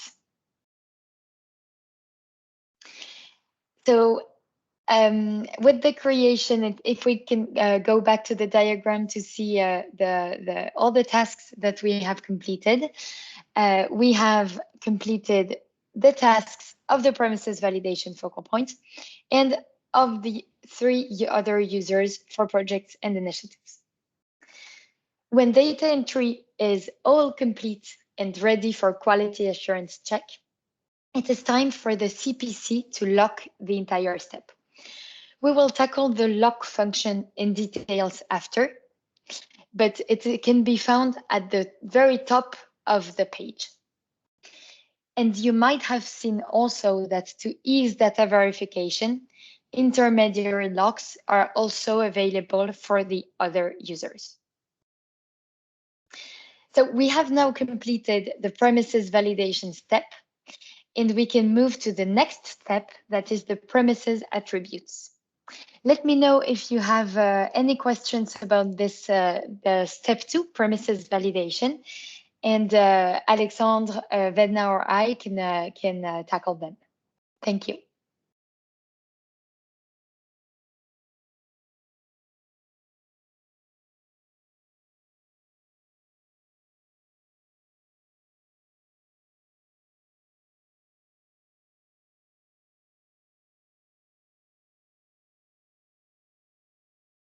Okay, can you? Okay. Great, no questions. Thank you, Gabrielle. So if we have no more questions, we will now move on to the next part, the premise attributes part. And let me perhaps, before deep diving into the details, share a little agenda. I see Pedro has a questions before we move on to the premises validation. Go ahead, Pedro. Sorry, just that I remember, is there a time frame to enter all this information for the premise validation? Is that different from the premise attributes? In other words, how in advance can a country prepare the premises validation before entering the information on the premises attributes? I'll take that, Alex. So, Pedro, in fact, the premises validation is after the kickoff, which is the background, is a key step, right? It has to be done first before we can get to premises attributes. Now, it can be done at one go, but it does need to be there so that you could, I mean, it's a duplication. It's better to first validate the premise, to have the list of premise and enter the data on premises that are really existing and on all your premises at one go. The exercise itself, I mean, throughout is from now to the end of July. We'll come to the timelines. We do leave you the how to organize at the country level to get this all in. But yes, the premises validation has to be done before the premises attributes start. Thank you. Thank you, Vedna. Over to you. Thank you, Vedna. Okay, so if there is no more questions, let's have a look now at the premises attributes part. So, as you can see on the screen, we have three main building blocks in the premises attributes part. The first one is to enter premises level data. The second one is to enter occupant level data. And the last one is to enter contractual agreements. When we say premises level data, it means additional information about one premise regarding space, capacity, and so on. While when we speak about occupant level data, we are not at the premise level, but we are asking information at occupant level. So this specific office from this agency has 10 employees, for instance, or has 10 workstations in its office, while at premises level, it will be the entire premises has 100 workstations. For each of the three building blocks of the premises attributes part, several users will be mobilized. From the premises level data, CPC and CPWG members will be the one in charge of filling in the information. For occupant level data, when it comes to verifying the occupant list, it's still the role of the CPC and the CPWG number. However, when it comes to completing the occupant level data, the rules falls under the agency focal point hand. The CPC and the CPWG members have the right to amend the data, but we just want to give you as much flexibility as possible when it comes to entering data. Finally, at the contractual agreement part, 3 main stakeholders will be mobilized: CPC, CPWG members, and agency focal points. If we are in a presence of a single premises, then the agency focal point should be the one entering the contractual agreement. However, if we are in presence of common premises, it's recommended that the CPC or the CPWG members enter the data. So perhaps let's now have a look at the platform. First, the premises level data starts with the description of the premises and ends with the investments. Namely, the question, is there any planned investments for the next years? The second part is the occupant level data located just here. And the last part is the contractual agreement data to be added. So now let's have a look first at the premises level data.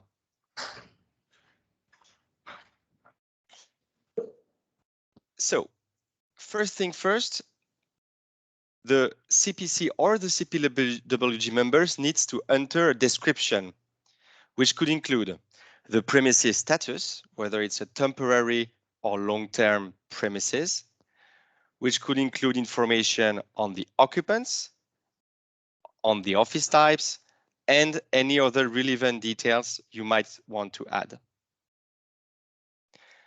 Then it's time to choose if the premises is government collocated. It means that the offices are located in a government facility.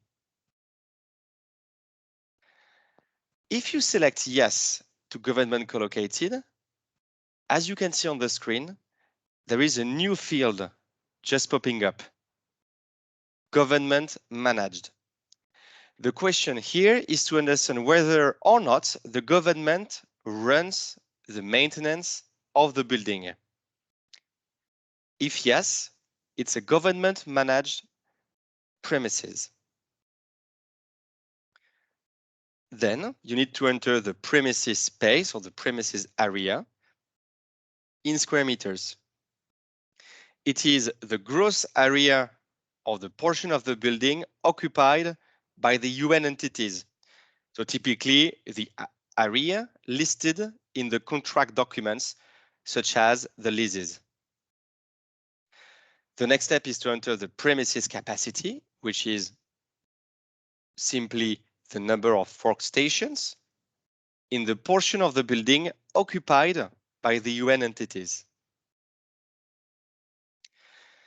Then it's time to select the premises ownership situation, whether it's a UN-owned premises, whether it's a commercial lease. And here you will have more information, of course, on the manual. Finally, it's time to look at the restriction to host any other UN entities in the premises.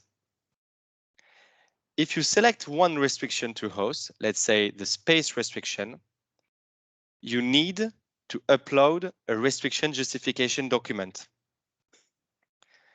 Furthermore, if you select the other restriction box, then another field is appearing, which is called restriction details, where you are asked to provide detail on the restriction to host another UN entity. Finally, the last information to enter in the premises level data is the investment. The question here is simple, right? Is there any planned investments for the next 7 years? If you select yes, then you can see a series of fields appearing, a total investment box, which is mandatory, and then a series of optional fields in case you also have the detail. Here we know that, of course, it will be difficult for some premises or some countries to have the knowledge on the investment plan for the next 7 years, but we ask you to provide an estimation if you don't have an exact number. The last thing that is interesting about the premises part of the premise attribute step is the premise type. Here, nothing to do on your side. The only thing interesting is that it will deduce the premise type based on the information entered, namely if we are in presence of a government collocated or not, if we have 2 occupants from different agencies or 2 occupants from the same agencies and so on. Nothing really to do on this part of the premises level data. It is just to give you the information about whether one premise is in scope or not. So now that we have looked at the premise level data, let's have a look at the occupant level data. This section is here to complete data for all occupants of the premises, project, or initiative. For the premises, this part has been pre-populated from the existing data when available. It is composed of 2 main steps, as you can see on the slide. The first step is to verify the occupant list. And the second step is to complete the occupant level data. For the first steps, the CPC and the CPWG members are the one responsible. Let's have a look at the first step. At this stage, an occupant can be similarly with premises added or deleted. To add an occupant, you can click on the Add Occupant button before entering the organization, let's say FAO, and then the name. Once done, you can click on Create. If you want to delete an occupant, and if let's say we want to delete the occupant test that we just created together, you can click on the occupant test and then access the delete button located at the very end of the data you need to enter for each occupant.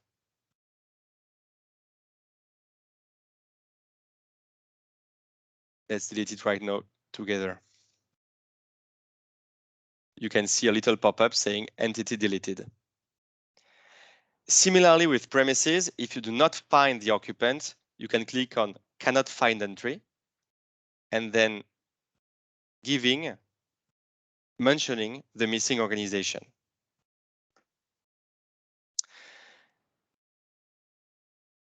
Then it's time to have a look at the next step, which needs to be performed by the agency focal point. His role is to enter data for their own entities, and it can also be performed by the CPWG member or the CPC.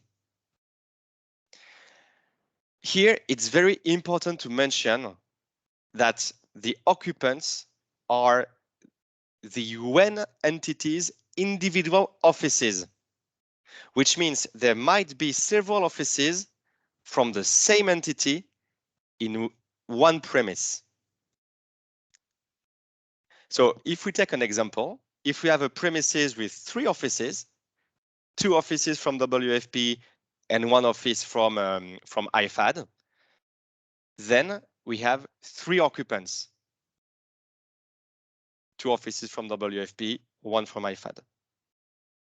So concretely, which data do we need to enter for each occupant? Of course, the organization name, already entered by the CPC or the CPWG member, as well as the name of the occupant, which should be uniquely recognizable. Then the office type from the dropdown. In case of doubt, you can refer to the Annex 2 of the manual. Then you have the office space in square meter, being the gross area as per official records in agreements or MOAs or equivalent. And finally, the office capacity here in number of workstations. For those last 2 fields, like office space and office capacity, let me precise that we are talking about the occupied space and the capacity of the individual occupant only, not of the entire premise. When we want to enter data about one entire premise, as we have seen earlier, it is the data just above. So let's have a look at the other fields. Then it's time to first enter a quick description of the office. For instance, WFP regional office located inside the UN compound, 3rd floor of building A. Any information that you need relevant. You can then select whether or not the occupant is the common services manager, which means whether or not the office provides the service of overseeing the facility management of the premises. Then it's time to look at potential restriction to relocate a given office. Similarly as above, if you select one restriction, then you need to upload one restriction justification document. And if you are adding another restriction, you need to provide a little description of the restriction. Then it's time to fill in information about the current work modality. Typically, are we in the case of a physical presence office, hybrid or fully remote organization, as well as the current number of desks per personnel currently. So here we are looking for a number between 0 and 1. And so if we say 0.5, for instance, and you have 20 employees, it means you have 10 desks for the 20 employees.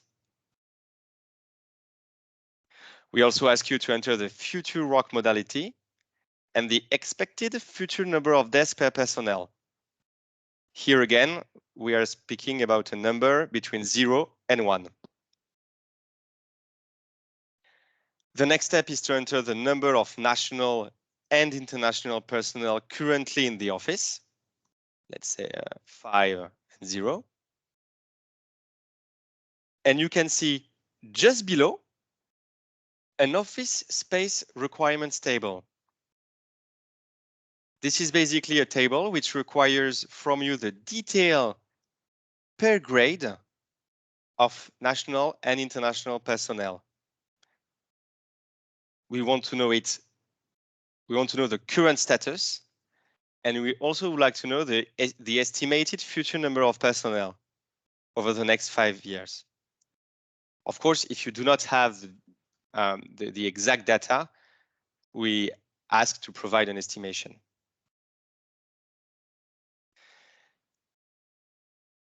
Here, if we fill in all the information, let's say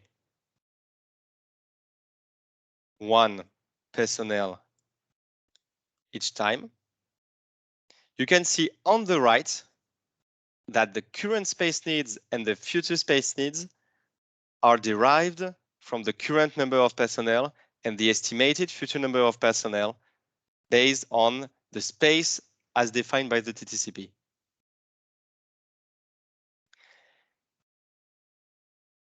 You might have seen a little pop-up here.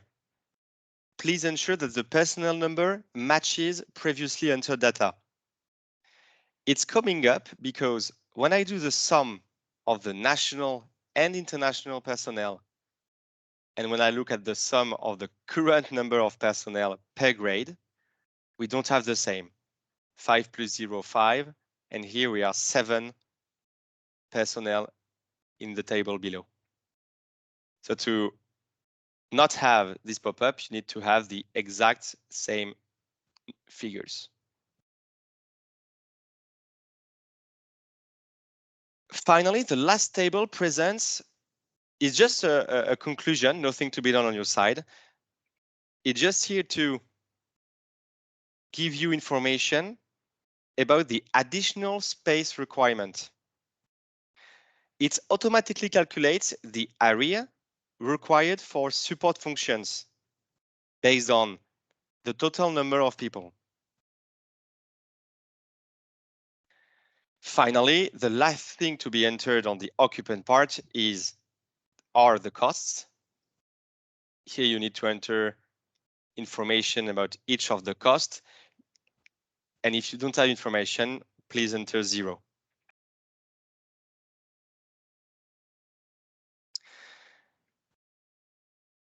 We have just finished together the occupant part of the premises attribute step. So let's now have a look at the contractual agreement part, and then we will collect your questions. First thing first, before entering contractual agreements part, we need the list of occupants, and we need it to be validated before entering contractual agreements. Why is that? It's because we need to have the lessor and the lessee names, and it might, of course, derive from the occupant list.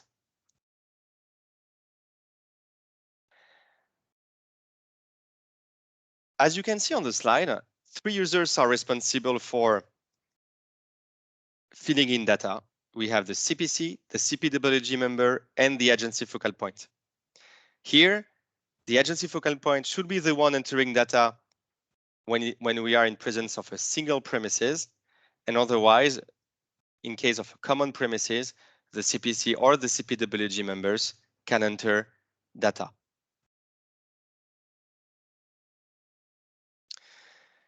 Concretely, a contractual agreement can include leases, subleases, MOAs, MOUs. And the agreement parties could be both UN and external occupants. Diving into the different fields, let's perhaps have a look at the 2 types of contractual agreements. And here the slide which presents an example. On the left part of the slide, you can see a premise composed of 4 occupants, 1 UN office, WFP, and then 3 other occupants, UNESCO, FAO, and 1 external entity. Here, we have 2 types of agreements. The first one is between 1 occupant and the lessor. Here, the occupant is the WFP, it's the lead agency, and the lessor can be typically governments, it can be a commercial stakeholder. And in the presence of an agreement between the lead agency and the lessor, we will talk about parent agreement. Then we have another type of agreements, which are the subleases agreement between the other occupants and the lead agency. So now that we have clarified the two types of contractual agreements: parent agreement between the lead agency and the external, or in any case, the lessor, and the sublease agreements between the remaining occupants and the lead agency. It's time to have a look at why this is important to know this nuance.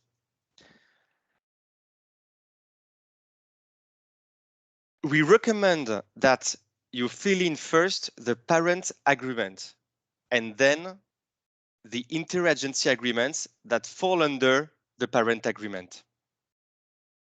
Because as you can see on the screen, when it comes to entering a contractual agreement,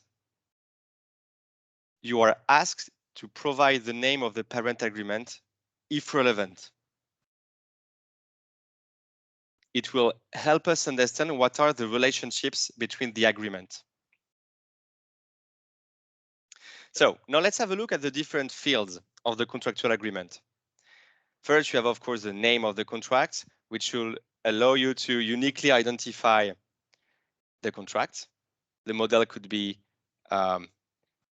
title of agreement, or can be about dates, or can be about parties. Then you have to enter whether or not we have a parent agreement. We need to enter the agreement type, whether it's a standard lease, a MOU, a MOA. And finally, the agreement status, whether we are in presence of a draft or a final agreement.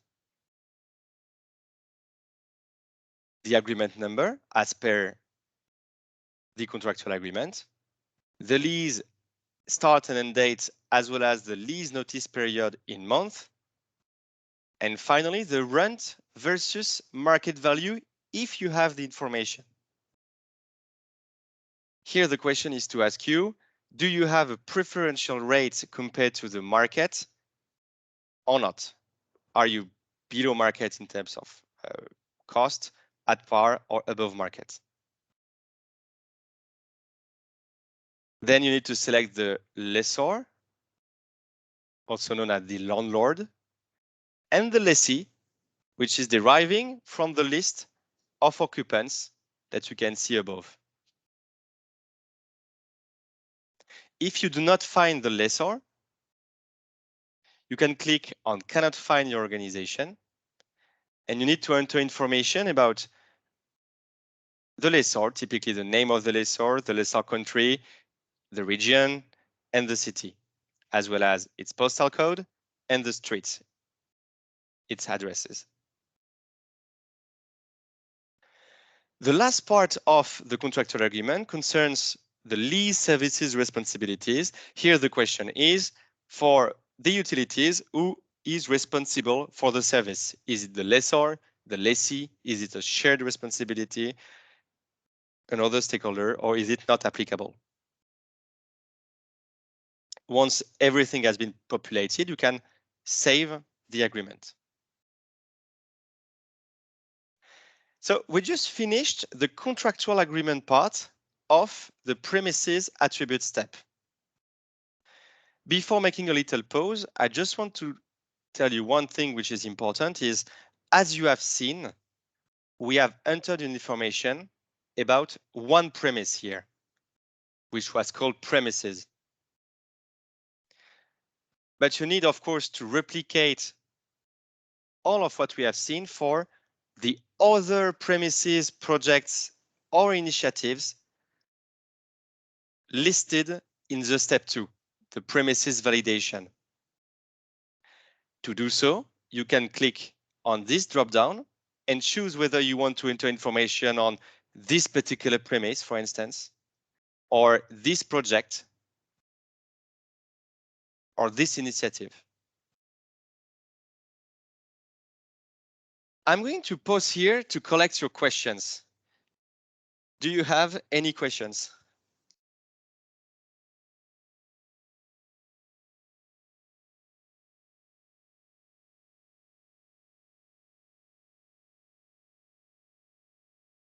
Yes, Ira.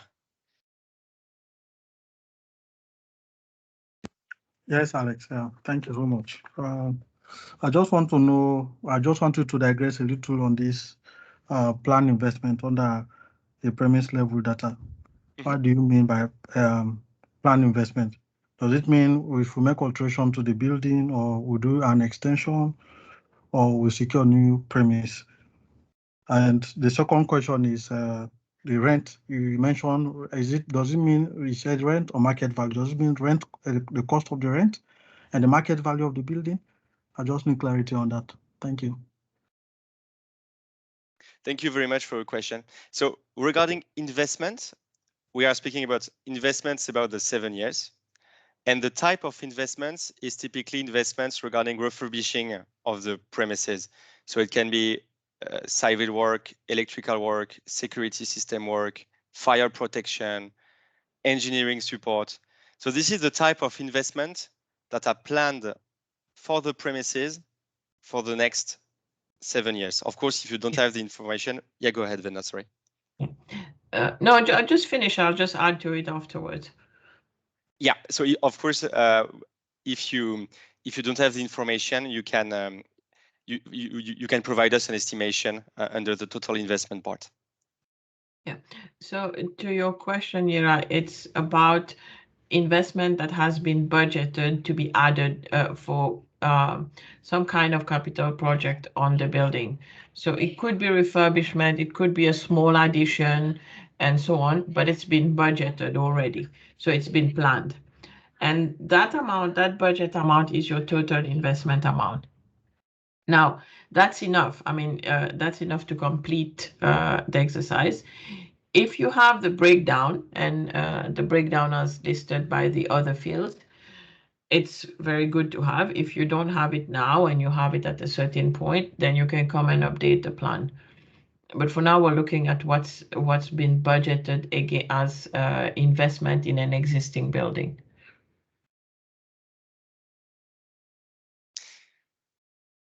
Okay. Thank you. And then for your second question, so it was around the rent versus market value drop down, and we are here comparing the rent of the rent, whether your rent is above market value, below market value, Okay. or at par. I'll take that one. So the amount of rent that we're asking you to enter is actually what you're paying now, or what you're paying in the year that you're entering the data. So that's your rent amount. Now, whether it's above or below market value, we do understand that market value rents are not available in all locations. So if it is available and you know it, then you let us know whether then you put it on the platform, whether what you're paying is actually lower than market value or above market value. But the amount that you enter is the amount that you are paying for your premises right now.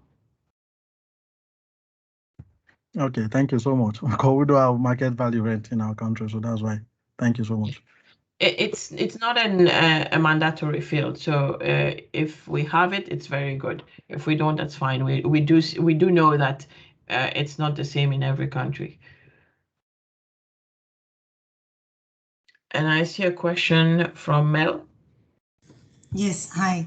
Thank you. I had a question regarding the environmental data. Is it in the tool? Is there a place where we could eventually follow energy consumption, water consumption for the whole premises, so it will be easier later to every agency, like sharing the premise, could get data information for the GHG, annual GHG inventory? Thank you. Yeah.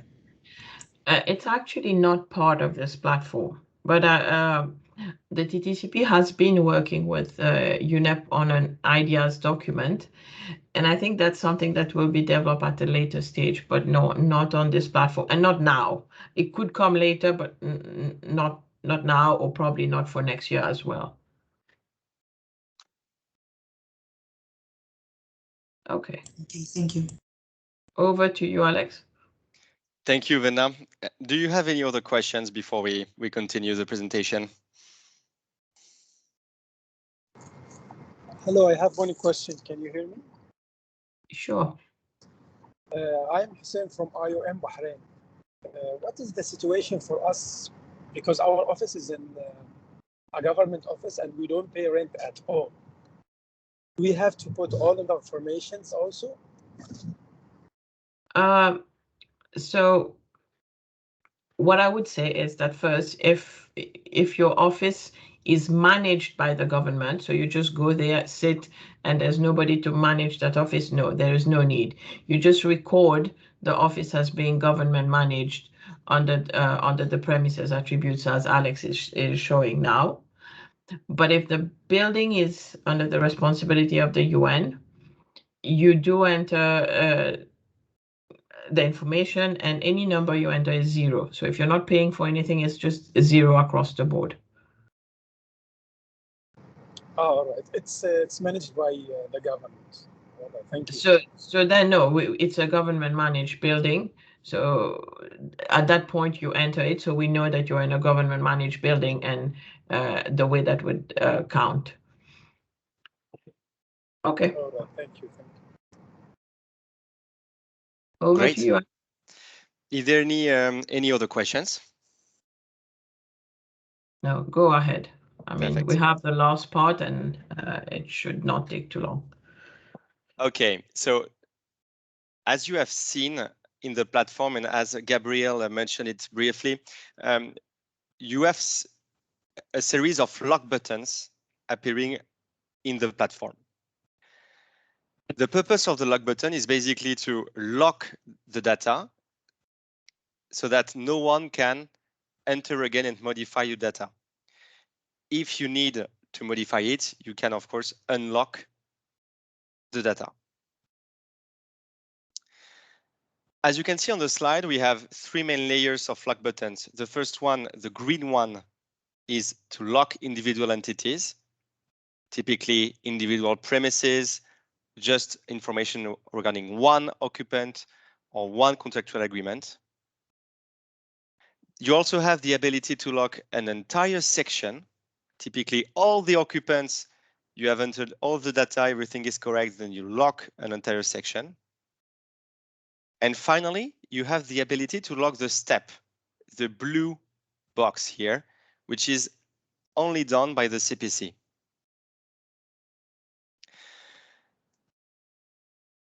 Look at the platform just to see what we are talking about, right? You have typically lock buttons such as this one to lock one individual occupant, and you save. You have lock buttons such as this one at section level. Here, all occupants completed. If we lock it, then no one can modify the data. And you have lock buttons at step level. This one, only accessible by the CPC.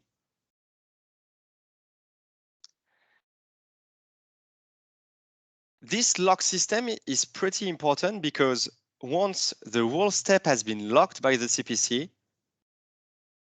then it comes the quality insurance verification. Let's have a look at the process first before going into the platform. We will look at the left part of the slide and start with the first text here. So first, the users are performing the data entry.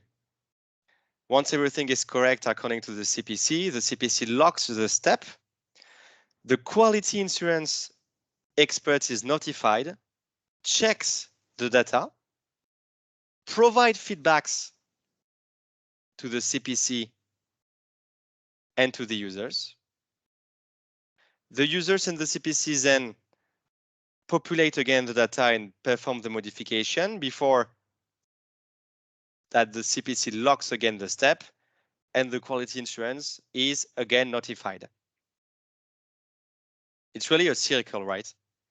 Once QA is confident about the data, it can mark the current step as complete on this button, which is located at the very end of each of the steps on the left.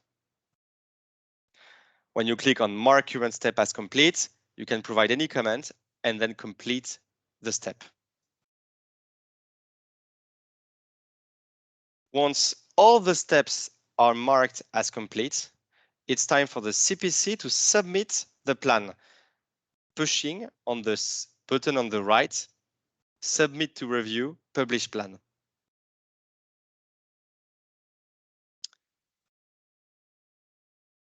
The question that you might have right now is, what is actually the role of the QA? What does it mean to check data? So concretely, the role of the QA on the right part of the slide is to check if the data is coherent. The QA expert will check the description field content, might spot incoherent cost, 10 billion to refurbish the electrical work, for instance. Or it will check whether the number of personnel is coherent. If we have 0 personnel, then it might be an issue.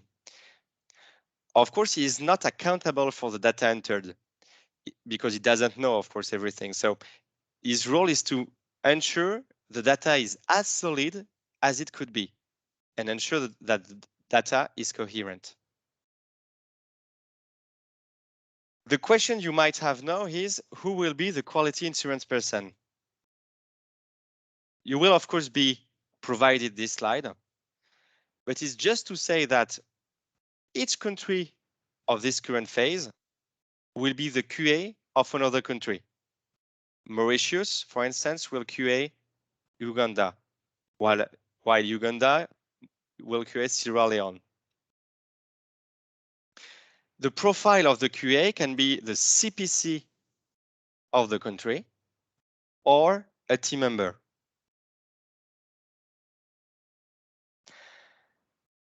Do you have any question on the log buttons and the QA before we continue the presentation?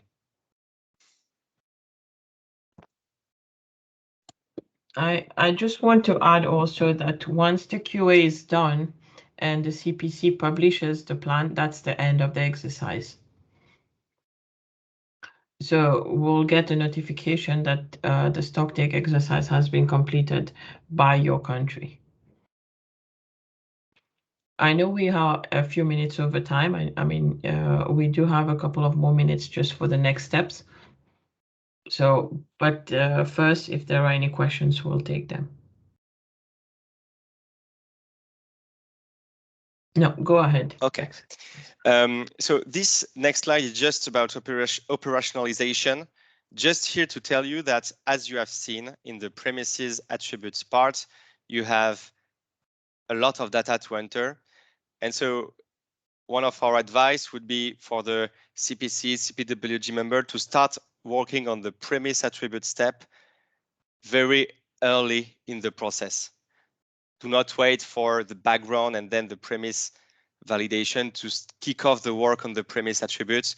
You can probably start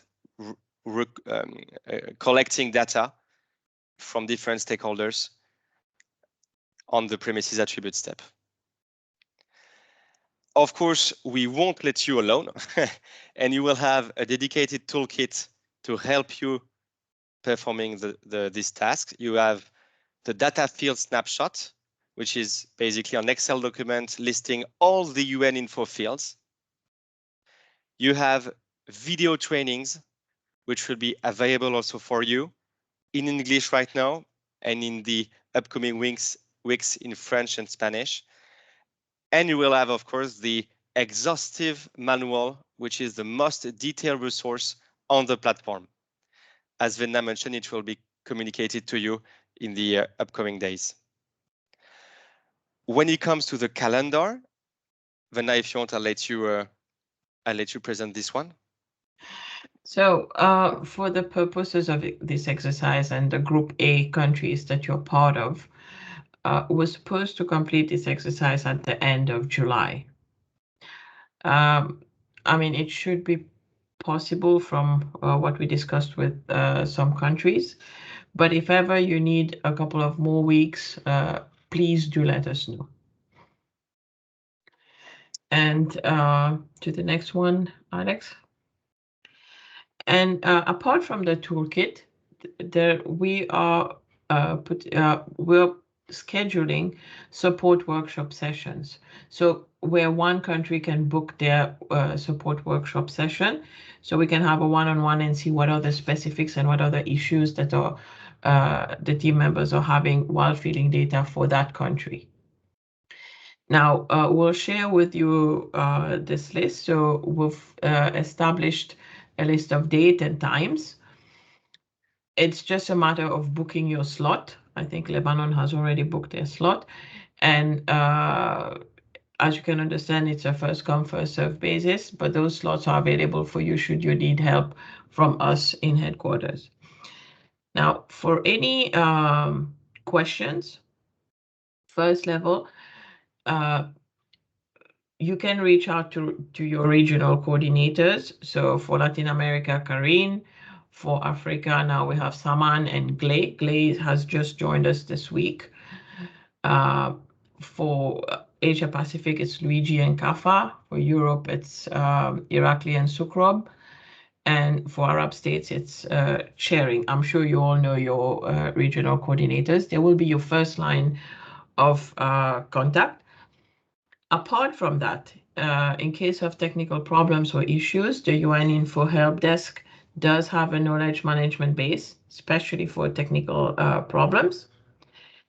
And then you will have the manual where we have a snapshots field by field of how to fill in the platform and the explanation of the concepts. But we do also have the below email address, dco.cbs.cp@un.org. So if you have a question or consideration that you want to share, please write to us on that email address. Next one, please. Nope. Next steps. So the next steps, I think was a question from Ira. So first of all, we do have the names of all the common premises champions by now for all the 14 countries. And they, for those who are already registered on UN Info, we have already assigned them the roles. But we do ask that all the other common premises champion register on UN Info so that we can assign you the role. It takes us a few minutes to do so. So let's say, I mean, we wish to do it like tomorrow or day after tomorrow so that you can actually start working on the platform. As Alex mentioned, the plans, the shells of the plan are created. You will get the toolkit tomorrow or day after tomorrow. So you're basically set to start working. But I wouldn't consciously leave without saying this last part. While this is the stock take exercise, which is very important to understand where we are at our footprint in the UN, we should also start thinking of opportunities for consolidation in common premises. So if there are discussions that are to be had, and I think we all know, usually setting up common premises is usually a long process. So if there are things that are coming or opportunities that are coming to start working on them in parallel with the platform. I mean, do not wait for the platform exercise to be done to think about opportunities. So that would be it from me. You will be able to work on the platform as from tomorrow. Some of you today, those who have their CPCs registered and the plans kicked off, it's right after this training you can start working. I want to thank you all for attending and for working with us on this exercise that we were all given by the GA. And if there are any questions.